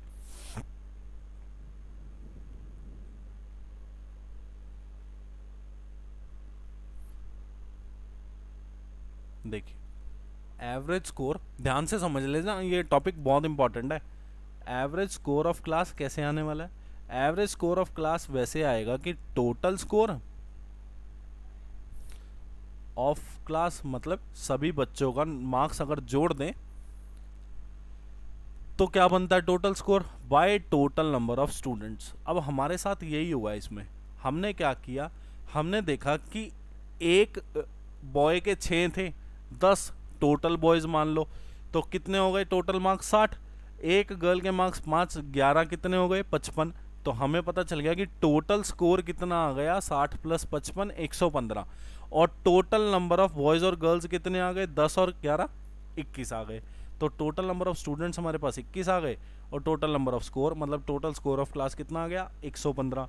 और वास्तव में एवरेज स्कोर कितना आ गया हमारे हिसाब से, सॉल्व कर लेते हैं। 115 बाय 21, क्वेश्चन में कितना दे रखा है, एवरेज स्कोर 69। तो 115/21 की वैल्यू 69, मतलब हमारी वैल्यू को हमने क्वेश्चन की वैल्यू के इक्वेट कर दिया। एक की वैल्यू कितनी आ जाएगी, आपने देखा कि ये कट रहा है 3 और 5, 63/5 आ गई एक की वैल्यू। अब आपसे पूछा गया है, आपसे पूछा है average score of the boys, तो बॉयज़ का एवरेज स्कोर की वैल्यू है कितनी, 6 की वैल्यू निकाल लो। 63/5 इंटू 6। अगर आपसे पूछता एवरेज स्कोर ऑफ गर्ल्स बताइए, तो आप लोग बड़े आराम से बता देते कि सर हम तो ना काटने वाले हैं इसको, 63 आ जाएगा average score of girls. Average score of boys कितना आ जाएगा, wait a second, I will use calculator, I am using calculator, ऐसा बोल सकते हैं। 63 इंटू 6 डिवाइड बाय 5, तो ये आपका 75.6 आ जाना चाहिए।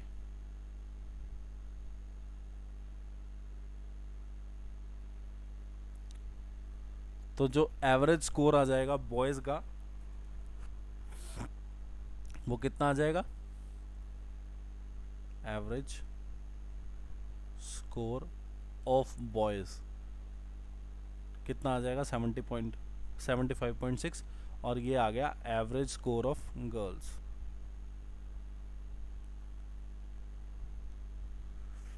देखिए इसको मैं दूसरे तरीके से भी बता देता हूँ, एक और तरीका है वो हम इस बॉक्स में ख़त्म कर देंगे, ठीक है। तरीका बिल्कुल सेम है। हमने क्या किया, अब की बार x मान लिया, हमने क्या किया, हमने देखा 10 नंबर ऑफ बॉयज़ हैं, तो हमने क्या किया, एवरेज को मान लिया 6x, मतलब एवरेज स्कोर बॉयज़ और गर्ल्स का किस रेशो में, 6 और 5 में, तो हमने क्या किया 6x और 5x मान लिया।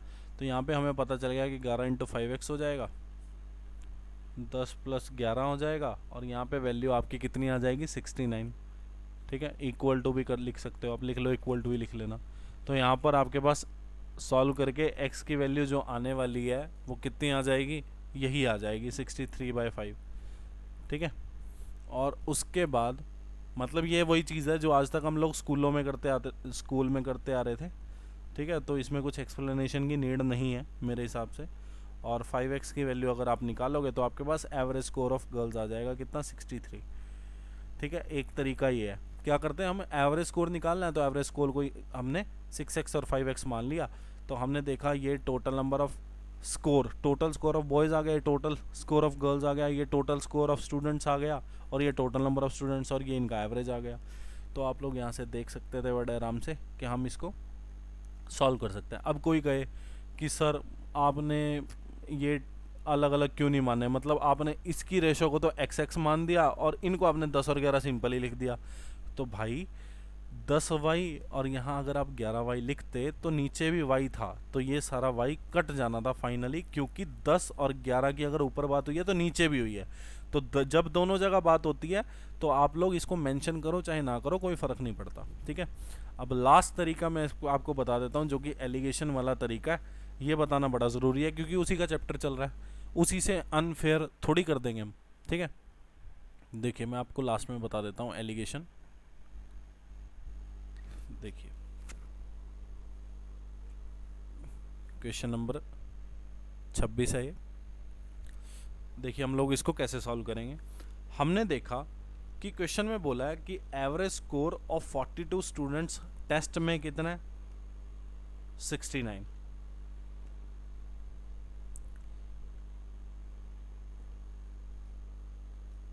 Ratio of the number of boys to that of girls कितना है, 10:11। एवरेज स्कोर जो दिया है बॉयज़ का वो 20% more than average score of girl है। Find the average score of boys. तो देखिए हम इसको कैसे करेंगे। हमने देखा कि पहले तो नंबर ऑफ बॉयज़ और नंबर ऑफ गर्ल्स निकालते थे हम एवरेज। हमें पता है 3 एवरेज हमारे पास है। क्या है 3 average, average score of boys, average score of girls और एवरेज स्कोर ऑफ स्टूडेंट्स। अब इन तीनों पे एलिगेशन लगेगा, इन तीनों पे एलिगेशन लग के रेशो आने किसके वाला है, बॉयज़ और गर्ल्स के, नंबर ऑफ बॉयज़ और गर्ल्स का रेशो आने वाला है। तो हमने पहले तो रेशो ही लिख लिया जो कि क्वेश्चन में गिवन ही है। उसके बाद हमने क्या करना है, उसके बाद हमने देखा कि अब हम इसको सॉल्व कैसे करते हैं। हम इसको सॉल्व कैसे करते हैं, सॉल्व करने का तरीका देखिए। हमने देखा कि ये जो एवरेज स्कोर ऑफ बॉयज़ और गर्ल्स का रेशो था, एवरेज स्कोर ऑफ बॉयज़ और गर्ल्स का जो रेशो था वो कितना था, 6:5। मतलब ये जो दोनों चीज़ें हैं ये 6:5 में रहने वाली हैं। ठीक है, हमने क्या देखा, हमें क्वेश्चन में बोला गया कि एवरेज स्कोर ऑफ बॉयज़ है जो वो कितना 20% ज़्यादा है किससे, गर्ल्स से। तो हमने देखा कि 6:5 जो है एवरेज स्कोर ऑफ बॉयज़ और गर्ल्स रहने वाला है। तो हमने 6:5 लिख दिया और यहाँ पे बॉयज़ और गर्ल्स मेंशन कर लेना ताकि आपको दिक्कत ना आए। अब हमने क्या किया, ऊपर वाले का डिफरेंस देखना है। 6 और 5 का डिफरेंस कितना हो गया, 1। और 10 और 11 को ऐड करते हैं तो कितना आ जाएगा, 21। मतलब यहाँ पे हमने देखा अब की बार उल्टा रहने वाला है। अब की बार क्या होगा कि ये जो 1 की वैल्यू है, ये जो 1 की वैल्यू है ये 21 की वैल्यू को इक्वेट करनी है। मतलब 1 की वैल्यू 21 आ जाएगी। उसके बाद आपकी 6 की वैल्यू आपको निकालनी है। तो 6 की वैल्यू आपके पास कितनी आ जाएगी, 6 की वैल्यू आ गई 126, ऊपर वाले 6 की वैल्यू। तो आप लोग इसको 126 लिखिए ऊपर। और 5 की वैल्यू आ गई कितनी, 21 पंजे 105। तो 5 की वैल्यू 105 आ जाएगी। अब आपको इसमें क्या करना है, सॉल्व कर लीजिए। 126 11 और 105 10। आप लोग एक चीज़ देखेंगे यहाँ पर, आपने देखा कि अगर मैं यहाँ पे छोटा है, छोटे को इससे जोड़ना पड़ेगा तभी जाके 115 आएगा। और 126 बड़ा है, 126 में से हमको घटाना पड़ेगा कुछ तभी 115 आएगा। तो हमने क्या किया, बड़े को माइनस करना है, आपको पता ही है। अब छोटे में कुछ ऐड करेंगे तभी बीच का आएगा। तो छोटे में हमने क्या किया, 10 ऐड कर दिया, बीच का आ गया। बड़े में से हमने 11 माइनस कर दिया। दोनों से एक ही चीज़ आएगी। आप लोग लिख भी सकते हैं 126 में से 11 गए, या फिर 105 में हमने 11 10 जोड़ दिए तो 115 आएगा। अब हमारे हिसाब से एवरेज स्कोर ऑफ स्टूडेंट्स कितना आ गया, 115। क्वेश्चन में कितना दे रखा है, 69। तो 115 की वैल्यू 69, एक की वैल्यू कितनी आ गई, 69/115। तो हमें निकालना क्या है, हमें एवरेज स्कोर ऑफ बॉयज़ बताना है। लो जी, कोई दिक्कत थोड़ी है फिर इसमें। एवरेज स्कोर ऑफ बॉयज़ हमारे हिसाब से कितना आ गया, 126। तो 126 की वैल्यू बता देंगे, क्या दिक्कत हो गई हमें। लो 126। और अगर पूछ लेता आपसे कि एवरेज स्कोर ऑफ गर्ल्स बता दीजिए तो हम लोग वो भी बता देते कि सर आप लोग ज़्यादा हवा में मत उड़िए, हमें सब आता है। लो सॉरी 105। तो आप लोग इसको सॉल्व करते हैं, ये गया 5 पे और ये गया 21 या 63 हो जाता। और इसको सॉल्व करके आपका फाइनली 75.6 ही आना है। ठीक है, तो एलिगेशन से सॉल्व करने का ये तरीका देखिए। अब की बार, पिछली बार हम लोग क्या करते थे, इन दोनों का एडिशन और इन दोनों का डिफरेंस करके डिफरेंस यहाँ पे लिखते थे और एडिशन यहाँ। अब की बार उल्टा करना है। अब की बार ऊपर वाले का भी रेशो दिया, नीचे वाले का भी। ऊपर वाले का तो डिफरेंस ही, नीचे वाले का एडिशन ही। एडिशन अब की बार इधर आ जाएगा और जो डिफरेंस है वो यहाँ आ जाएगा। और जब सॉल्व कर लेंगे, एक की वैल्यू 26 आ गई तो आपने पता 6 की वैल्यू आपको निकालनी है और 5 की निकालनी है। फिर आपके पास एलिगेशन आ गया 126, 105, 10 और 11 दे रखा है। तो आपको पता है ये बड़ा है तो 11 माइनस करना पड़ेगा, ये छोटा है तो 10 ऐड करना पड़ेगा। किसी भी तरीके से कर लेना, दोनों में से कोई भी उठा लेना तो आपको पता चल गया 115। एवरेज हमारे हिसाब से आ गया 115। क्वेश्चन में एवरेज कितना दिया, 69। तो एक की वैल्यू आ गई 69/115 और आपको बतानी किसकी है, एवरेज स्कोर ऑफ बॉयज़, मतलब 126 की वैल्यू बतानी। अगर गर्ल्स की पूछता तो आप 105 की वैल्यू निकाल देते। ये तरीका है क्वेश्चन सॉल्व करने का। ठीक है, नेक्स्ट क्वेश्चन आपके सामने ये रहा। ये प्री में पूछा जा चुका है आपसे तो इसको थोड़ा ध्यान से करेंगे हम लोग। ये क्वेश्चन मैं आपके लिए HW रखने वाला हूँ, शाम को मैं पूछूंगा इस क्वेश्चन का आंसर क्या है। देखिए क्वेश्चन में बोला है the total number of student in section A and B कितने हैं, 110। Number of students in section A is 10 more than that of section B. तो आप लोग यहाँ से समझ गए कि total number of students section A और बी में तो 110 है और सेक्शन ए में 10 स्टूडेंट ज़्यादा हैं किससे, सेक्शन बी से। तो आप लोगों को एक चीज़ यहाँ पर क्लियर हो रही है क्या कि यार टोटल नंबर ऑफ स्टूडेंट्स चाहे वो सेक्शन ए चाहे सेक्शन बी दोनों के निकाल सकते हैं हम। कैसे, हमने देखा ए और बी क्लास के अगर स्टूडेंट जोड़ दो तो कितने हैं, 110। और हमने देखा कि ए और बी का डिफरेंस कितना है, 10। मैंने कैसे पता करा, मैंने देखा मोर देन दे रखा है, माइनस हो जाएगा। अगर लेस देन भी देता मैं तब भी माइनस करता। ठीक है, और यहाँ पे हमें एक चीज़ पता चल रही है क्या, कि ए के ज़्यादा है। क्यों? कि बी से मोर देन है, मतलब ए के ज़्यादा है, ए के ज़्यादा है तो बी से माइनस हो जाएगा। दोनों का डिफरेंस दे रखा है कितना, 10। मैं फिर बता देता हूँ, more than they less than they, दोनों का डिफरेंस देता है वो। तो यहाँ से इन दोनों को सॉल्व करके आपको पता लग गया कि ए क्लास में 60 स्टूडेंट्स हैं, बी क्लास में 50। तो आपको पता चल गया कि students, total number of students in class A and B is how much, is in the ratio of 6:5। ठीक है, अब आपको पता चल गया है यहाँ पर कि एलिगेशन से ही करते हैं पहले इसको आज, 6:5 है। ठीक है, उसके बाद आपको पता चल गया कि एवरेज स्कोर सेक्शन बी के स्टूडेंट का 20% ज़्यादा है किससे, ए से। तो आपको पता है ए की वैल्यू अगर 100 हो गई तो इसकी 120 हो जाएगी, तो ये 5:6 हो जाएगा। मतलब ये 5:6 में क्या, एवरेज स्कोर। और एवरेज स्कोर की वास्तव में वैल्यू दे रखी है कितनी, 72। ये बाद में देखेंगे हम। हमने देखा कि नीचे वाले को ऐड करते थे, ऊपर वाले का डिफरेंस लेते थे। तो एक की वैल्यू 11 आ गई तो आप लोग समझ गए, 5 की वैल्यू 55, मतलब ये आ गया आपके पास 55 और ये आ गया आपके पास 66।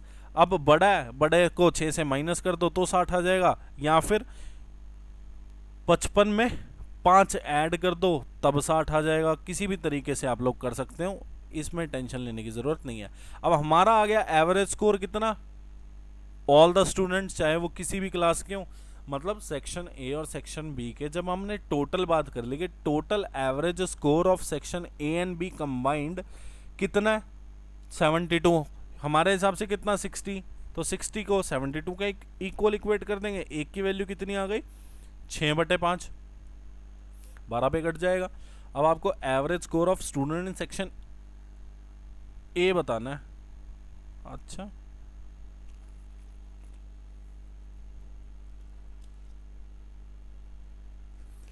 एक सेकेंड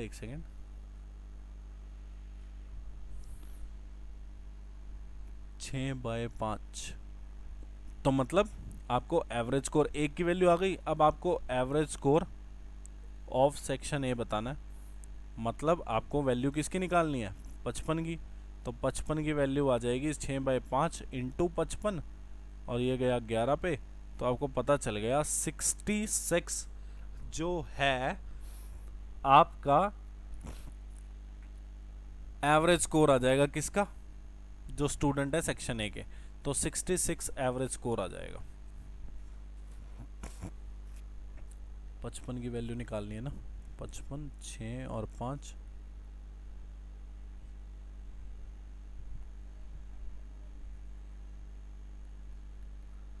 तो ये आ गया 66। रेशो वाले से भी बता देता हूँ। देखिए, हमने देखा कि पहले तो ए रेशो भी लिख लो। हमने देखा नंबर ऑफ स्टूडेंट इन ए और बी किस रेशो में है, सेक्शन ए एंड बी 6:5 में। उसके बाद हमने देखा कि एवरेज स्कोर किस रेशो में है। एवरेज स्कोर आप देखोगे तो आपने देखा कि एवरेज स्कोर किस रेशो में था, 5:6 में। सेम पिछले वाले क्वेश्चन की तरह हो रहा है, कुछ नया नहीं है इसमें।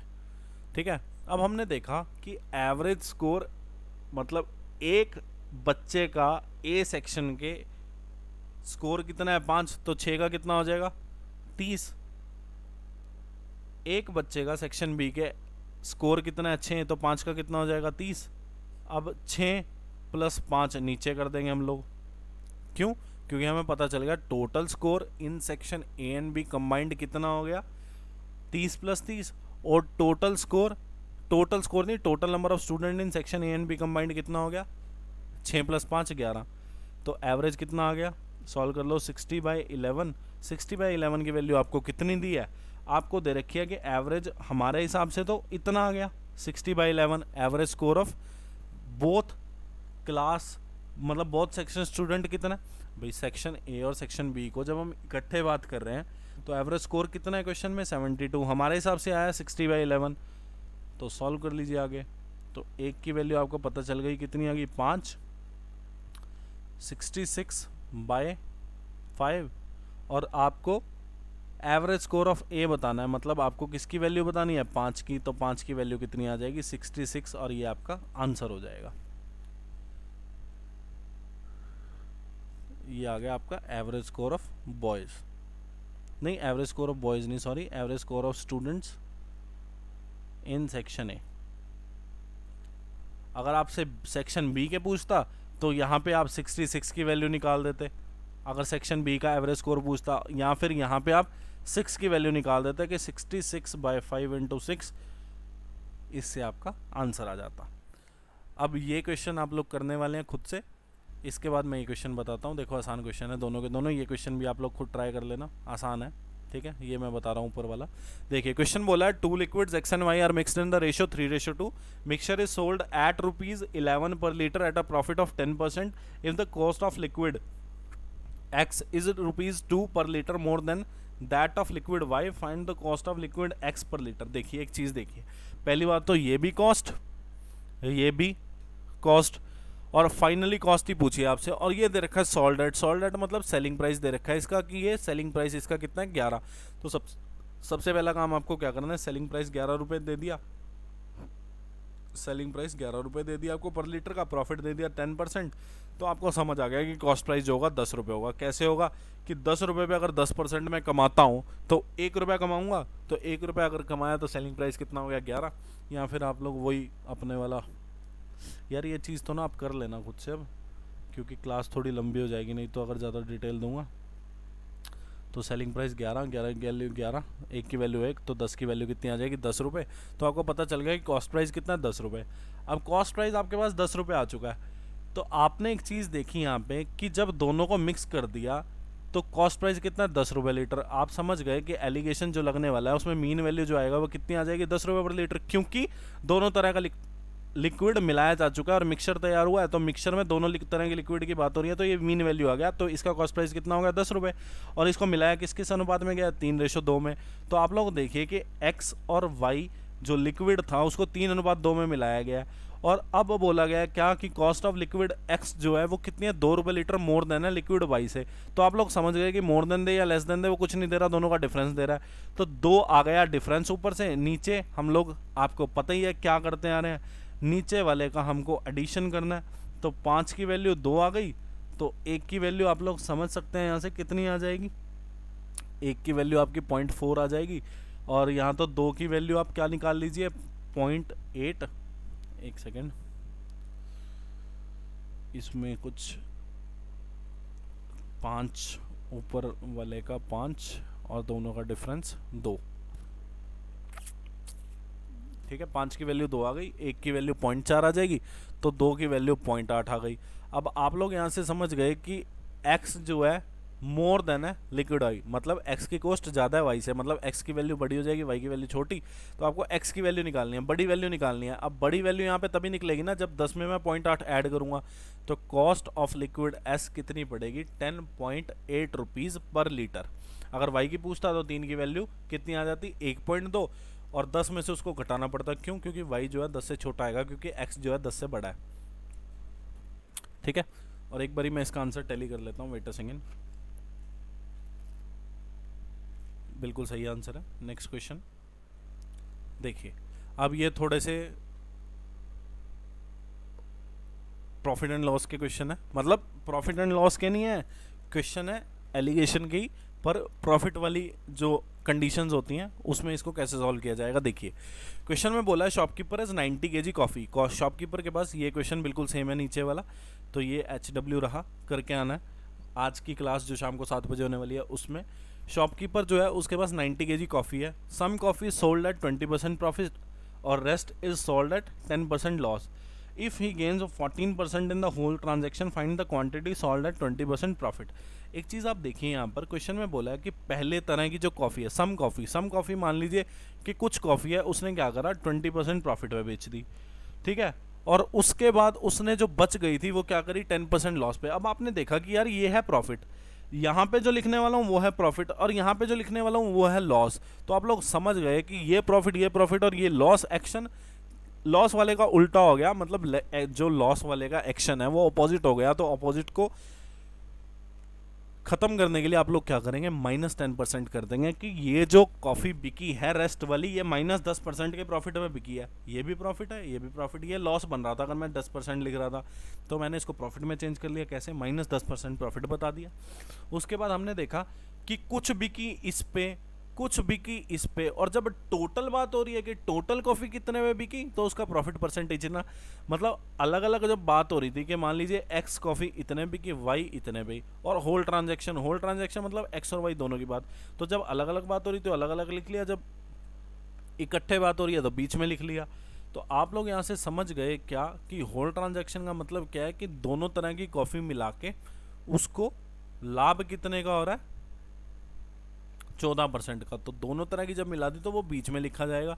अब इसको सॉल्व कर लो, ये आ गया 24 और ये आ गया 6। तो इसको सॉल्व किया जब आपको पता लग गया 4:1 आ गया। टोटल कॉफ़ी है कितनी, 90 kg, और दोनों तरह की कॉफ़ी जो बेची है उसका रेशो कितना, 4:1।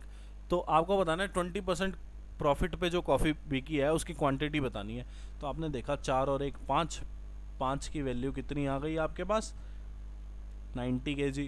तो एक की वैल्यू आपके पास 18 kg, मतलब 10% लॉस पे जो बिकी है वो कितनी है, 18 kg, और 4 की वैल्यू 72 आ जाएगी, मतलब 20% प्रॉफिट पे जो बिकी है वो कितनी है, 72 kg बिकी है। Next question. अब ये रहा क्वेश्चन एक। देखिए क्वेश्चन बहुत आसान है, बहुत आसान का मतलब बहुत आसान का मतलब बहुत का मतलब बहुत आसान है। देखिए आप लोग इस क्वेश्चन को दो तरीके से कर सकते हैं। कैसे, पहली चीज क्वेश्चन में बोली है कि a man has bot 2 chairs worth ₹900। एक व्यक्ति ने 2 कुर्सी खरीदी जिसकी कीमत 900 रुपये है, ठीक है। He sells first at 6/5 of the CP, second को बेचता है वो 5/4 ऑफ द सीपी, मतलब पहले वाली को कॉस्ट प्राइस के 4/5 पार्ट में बेचता है। मतलब मान लीजिए वो कहना चाह रहा है, हो वेट अ सेकेंड,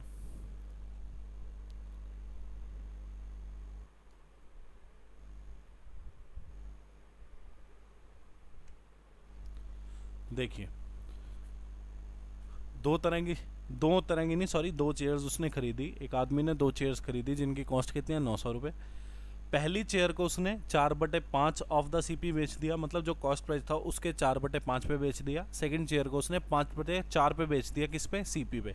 उसको 90 रुपये का प्रॉफिट हो गया होल ट्रांजैक्शन में। Find the cost price of cheap chair. आप लोग पहली बात तो ये देखेंगे कि मान लीजिए फर्स्ट चेयर का सीपी जो है 100% है, फर्स्ट चेयर का जो सीपी है 100% है, उसको बेच दिया 4/5 पे। तो आप लोग यहां से समझ गए कि उसको बेचा कितने पे, 80% में बेच दिया। तो मतलब लॉस कितने का होगा, 20% का। लो जी, पहली चीज तो ये आ गई कि पहली चेयर 20% लॉस पे बिकी। दूसरे में क्या हुआ, हमने देखा यहाँ भी प्रॉफिट है, ये भी प्रॉफिट होने वाला और यही लॉस है। तो हमने क्या किया, तो कि तीनों का प्रॉफिट में चेंज कर लिया, यहाँ पे माइनस लगा दिया। अब दूसरी चेयर है, उसका कॉस्ट प्राइस 100 मान लीजिए, उसको बेच दिया 5/4 पे। तो हमने देखा कि ये आ गया 25। तो आप लोग यहाँ से समझ गए कि पंजो पंजो 125। तो खरीदी 100 पे, बेची 125% पे, तो लाभ कितने का कमा लिया, 25% का। तो 25% प्रॉफिट कमा लिया सेकंड चेयर पे, और टोटल प्रॉफिट उसने कितना कमाया, 90 रुपये। तो आप लोग एक चीज देखेंगे यहाँ पे कि 90 रुपये अगर प्रॉफिट है तो ये प्रॉफिट परसेंटेज में कितना हो जाएगा। आपने देखा कि 90 टोटल प्रॉफिट आ गया, 90 टोटल प्रॉफिट आ गया होल ट्रांजैक्शन में, और टोटल सीपी था कितना, टोटल सीपी था 900। तो आपको पता है कि प्रॉफिट परसेंटेज निकालते कैसे हैं, जिसको नहीं पता वो फॉर्मूला देख ले, बाकी हम लोग उसमें डिस्कस करने ही वाले हैं प्रॉफिट एंड लॉस के चैप्टर में। प्रॉफिट परसेंटेज निकालने का फॉर्मूला होता है P/CP, मतलब profit by CP into 100। Profit देखा हमें कितना आ गया, 90, कॉस्ट प्राइस कितना है, 900, 100 से मल्टीप्लाई, तो आपको पता चल गया 10% आ जाएगा आपका। 10 क्यों, 1% आएगा, नहीं 10% आएगा सॉरी, तो 10% आ गया। अब इसको सॉल्व कर लीजिए। आपने देखा कि इन दोनों को माइनस करूंगा 15 आ जाएगा, इन दोनों को एडिशन करना पड़ेगा 30 आ जाएगा। ये कितना आ गया, 1:2। हमने देखा कि दोनों चेयर उसने 900 में खरीदी थी, और दोनों चेयर का जो कॉस्ट आया है वो कितना आया, किस रेशो में आया, कॉस्ट प्राइस किस रेशो में आया, 1:2 में। तो दोनों को जोड़ दो, कॉस्ट को दोनों की, 3 आ गया रेशो के हिसाब से, क्वेश्चन में दिया 900, तो एक की वैल्यू 300, एक की वैल्यू 300, मतलब जो चीप चेयर थी सस्ती चेयर पूछी है, एक पड़ी 600 की और एक पड़ी 300 की, तो चीप चेयर की वैल्यू पूछी है, मतलब 300 रुपये आ जाएगी, मतलब सस्ती चेयर की वैल्यू पूछी थी तो 300 रुपये आपका आंसर आ जाएगा। इसको एक और तरीके से आप कर सकते थे। आप पहली बात तो ये तरीका सबसे बेस्ट है, आपने प्रॉफिट परसेंटेज निकालना ही निकालना है, उससे आपकी वैल्यू बड़े आराम से आ जाएगी। नहीं तो अगर आपको देखना है कि और क्या तरीका हो सकता है इसको सॉल्व करने का, तो देखिए आपको पता है कि 4/5 ऑफ सीपी पे बेच दी, मतलब 1/5 का उसको घाटा हो गया। 1/5 का घाटा हुआ तो आपने देखा कि 1/5 900 रुपये पे कितना बनता है, तो आपको समझ आ गया यहाँ से कि ये तो आ गया 180। अब अगली जो है उसने 5/4 पे बेच दी, मतलब 1/4 का उसको फ़ायदा हो गया। 1/4 900 कितना होता है 225, और टोटल प्रॉफिट उसको हुआ कितना 90। ये हुआ उसको 180 का उसको लॉस हुआ, 225 का उसको प्रॉफिट हुआ, और ये टोटल मिला के उसको 90 का प्रॉफिट हुआ। इसको सॉल्व कर लीजिए। माइनस अगर मैं करता हूँ तो यहाँ पे 5 और 135 आ गया, और इन दोनों में तो जुड़ ही जाएगा 270, तो ये आ गया 1:2। ये लॉस की वैल्यू थी पहली चेयर पे, ये प्रॉफिट की वैल्यू थी दूसरी चेयर पे, और ये टोटल प्रॉफिट था, तो इससे भी 1:2 का रेशो तैयार हो जाएगा। ऐसे भी कर सकते हैं इसको, दोनों तरीके हैं, जिस मर्जी तरीके से कर लेना, आंसर आना चाहिए बस अपना। देखिए अब ये क्वेश्चन है, क्वेश्चन में बोला bowling average of a bowler, ये क्वेश्चन हम एवरेज में भी करने वाले हैं, पर अभी के लिए देख लीजिए एलिगेशन से हम इसको कैसे सॉल्व करेंगे। The bowling average of a bowler is 12.4 runs पर विकेट, मतलब एक बॉलिंग एवरेज है किसी बॉलर का, वो बॉलिंग एवरेज कितना है 12.4 रन्स पर wicket. If in next match he gets 5 wickets and give 26 runs. हम ये देखते हैं पहले तो कि पहले जो एवरेज था वो कितना था, 12.4 रन्स पर विकेट। ठीक है, नेक्स्ट मैच में वो 26 रन दे रहा है और 5 विकेट ले रहा है, तो उसका एवरेज कितना आ गया 5.2। ठीक है, तो मतलब उस मैच का जो एवरेज है वो कितना आ गया 5.2। अब बोला जा रहा है कि उसका जो बॉलिंग का एवरेज था उसका इम्प्रूवमेंट हो गया 0.4 से। तो आप लोग एक चीज़ समझते हैं, जो लोग क्रिकेट के अच्छे जानकार होंगे वो ये समझेंगे कि इम्प्रूव होने का मतलब अब इसमें जोड़ना नहीं है 0.4, क्योंकि जितनी ज़्यादा एवरेज होगी उतना ही गंदा बॉलर होगा, उतना ही बेकार बॉलर होगा, और जितनी कम एवरेज होगी उतना ही अच्छा प्लेयर होगा। तो आप लोग एक चीज़ समझेंगे क्या, कि इम्प्रूव होने का मतलब यहाँ पर एवरेज घटने वाली है। तो आप लोग समझ गए कि 12.4 में से 0.4 घटाना है यहाँ पर। क्यों? क्योंकि बॉलिंग परफॉर्मेंस इम्प्रूव तभी होगी जब एवरेज कम होगी बंदे की।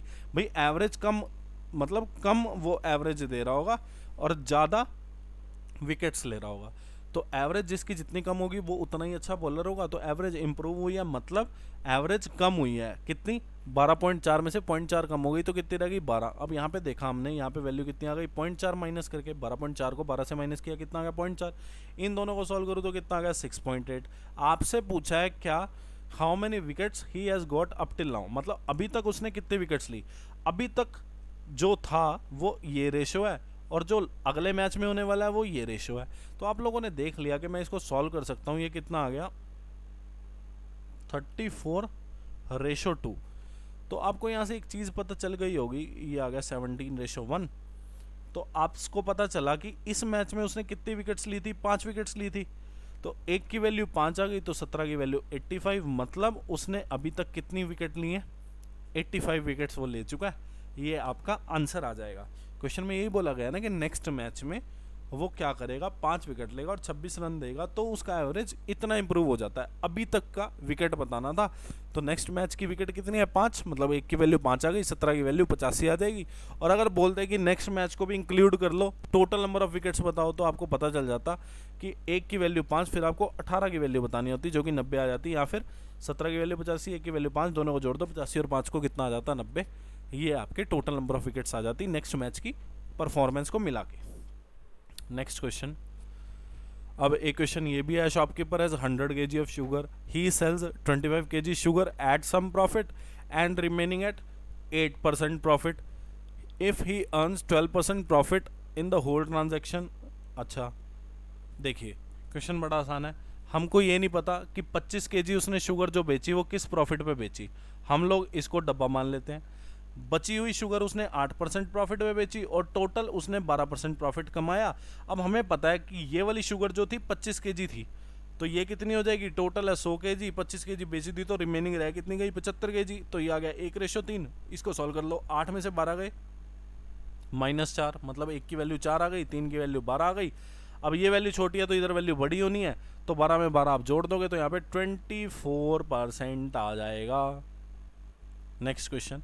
अब ये क्वेश्चन एक चौथा जो हमने पॉइंट बताया था कंसेप्ट में एलिगेशन के, वो कंसेप्ट को डिस्कस कर रहा है, इसलिए क्वेश्चन लिया गया।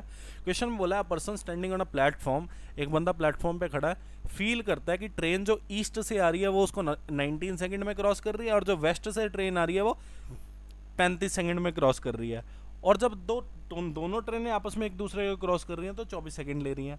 Find the ratio of their speeds. आपने देखा कि जब एक ट्रेन की बात हो रही है जो ईस्ट से आई तब तो हमने उसको यहाँ लिख लिया, वेस्ट से जो आई हमने उसको यहाँ लिख लिया।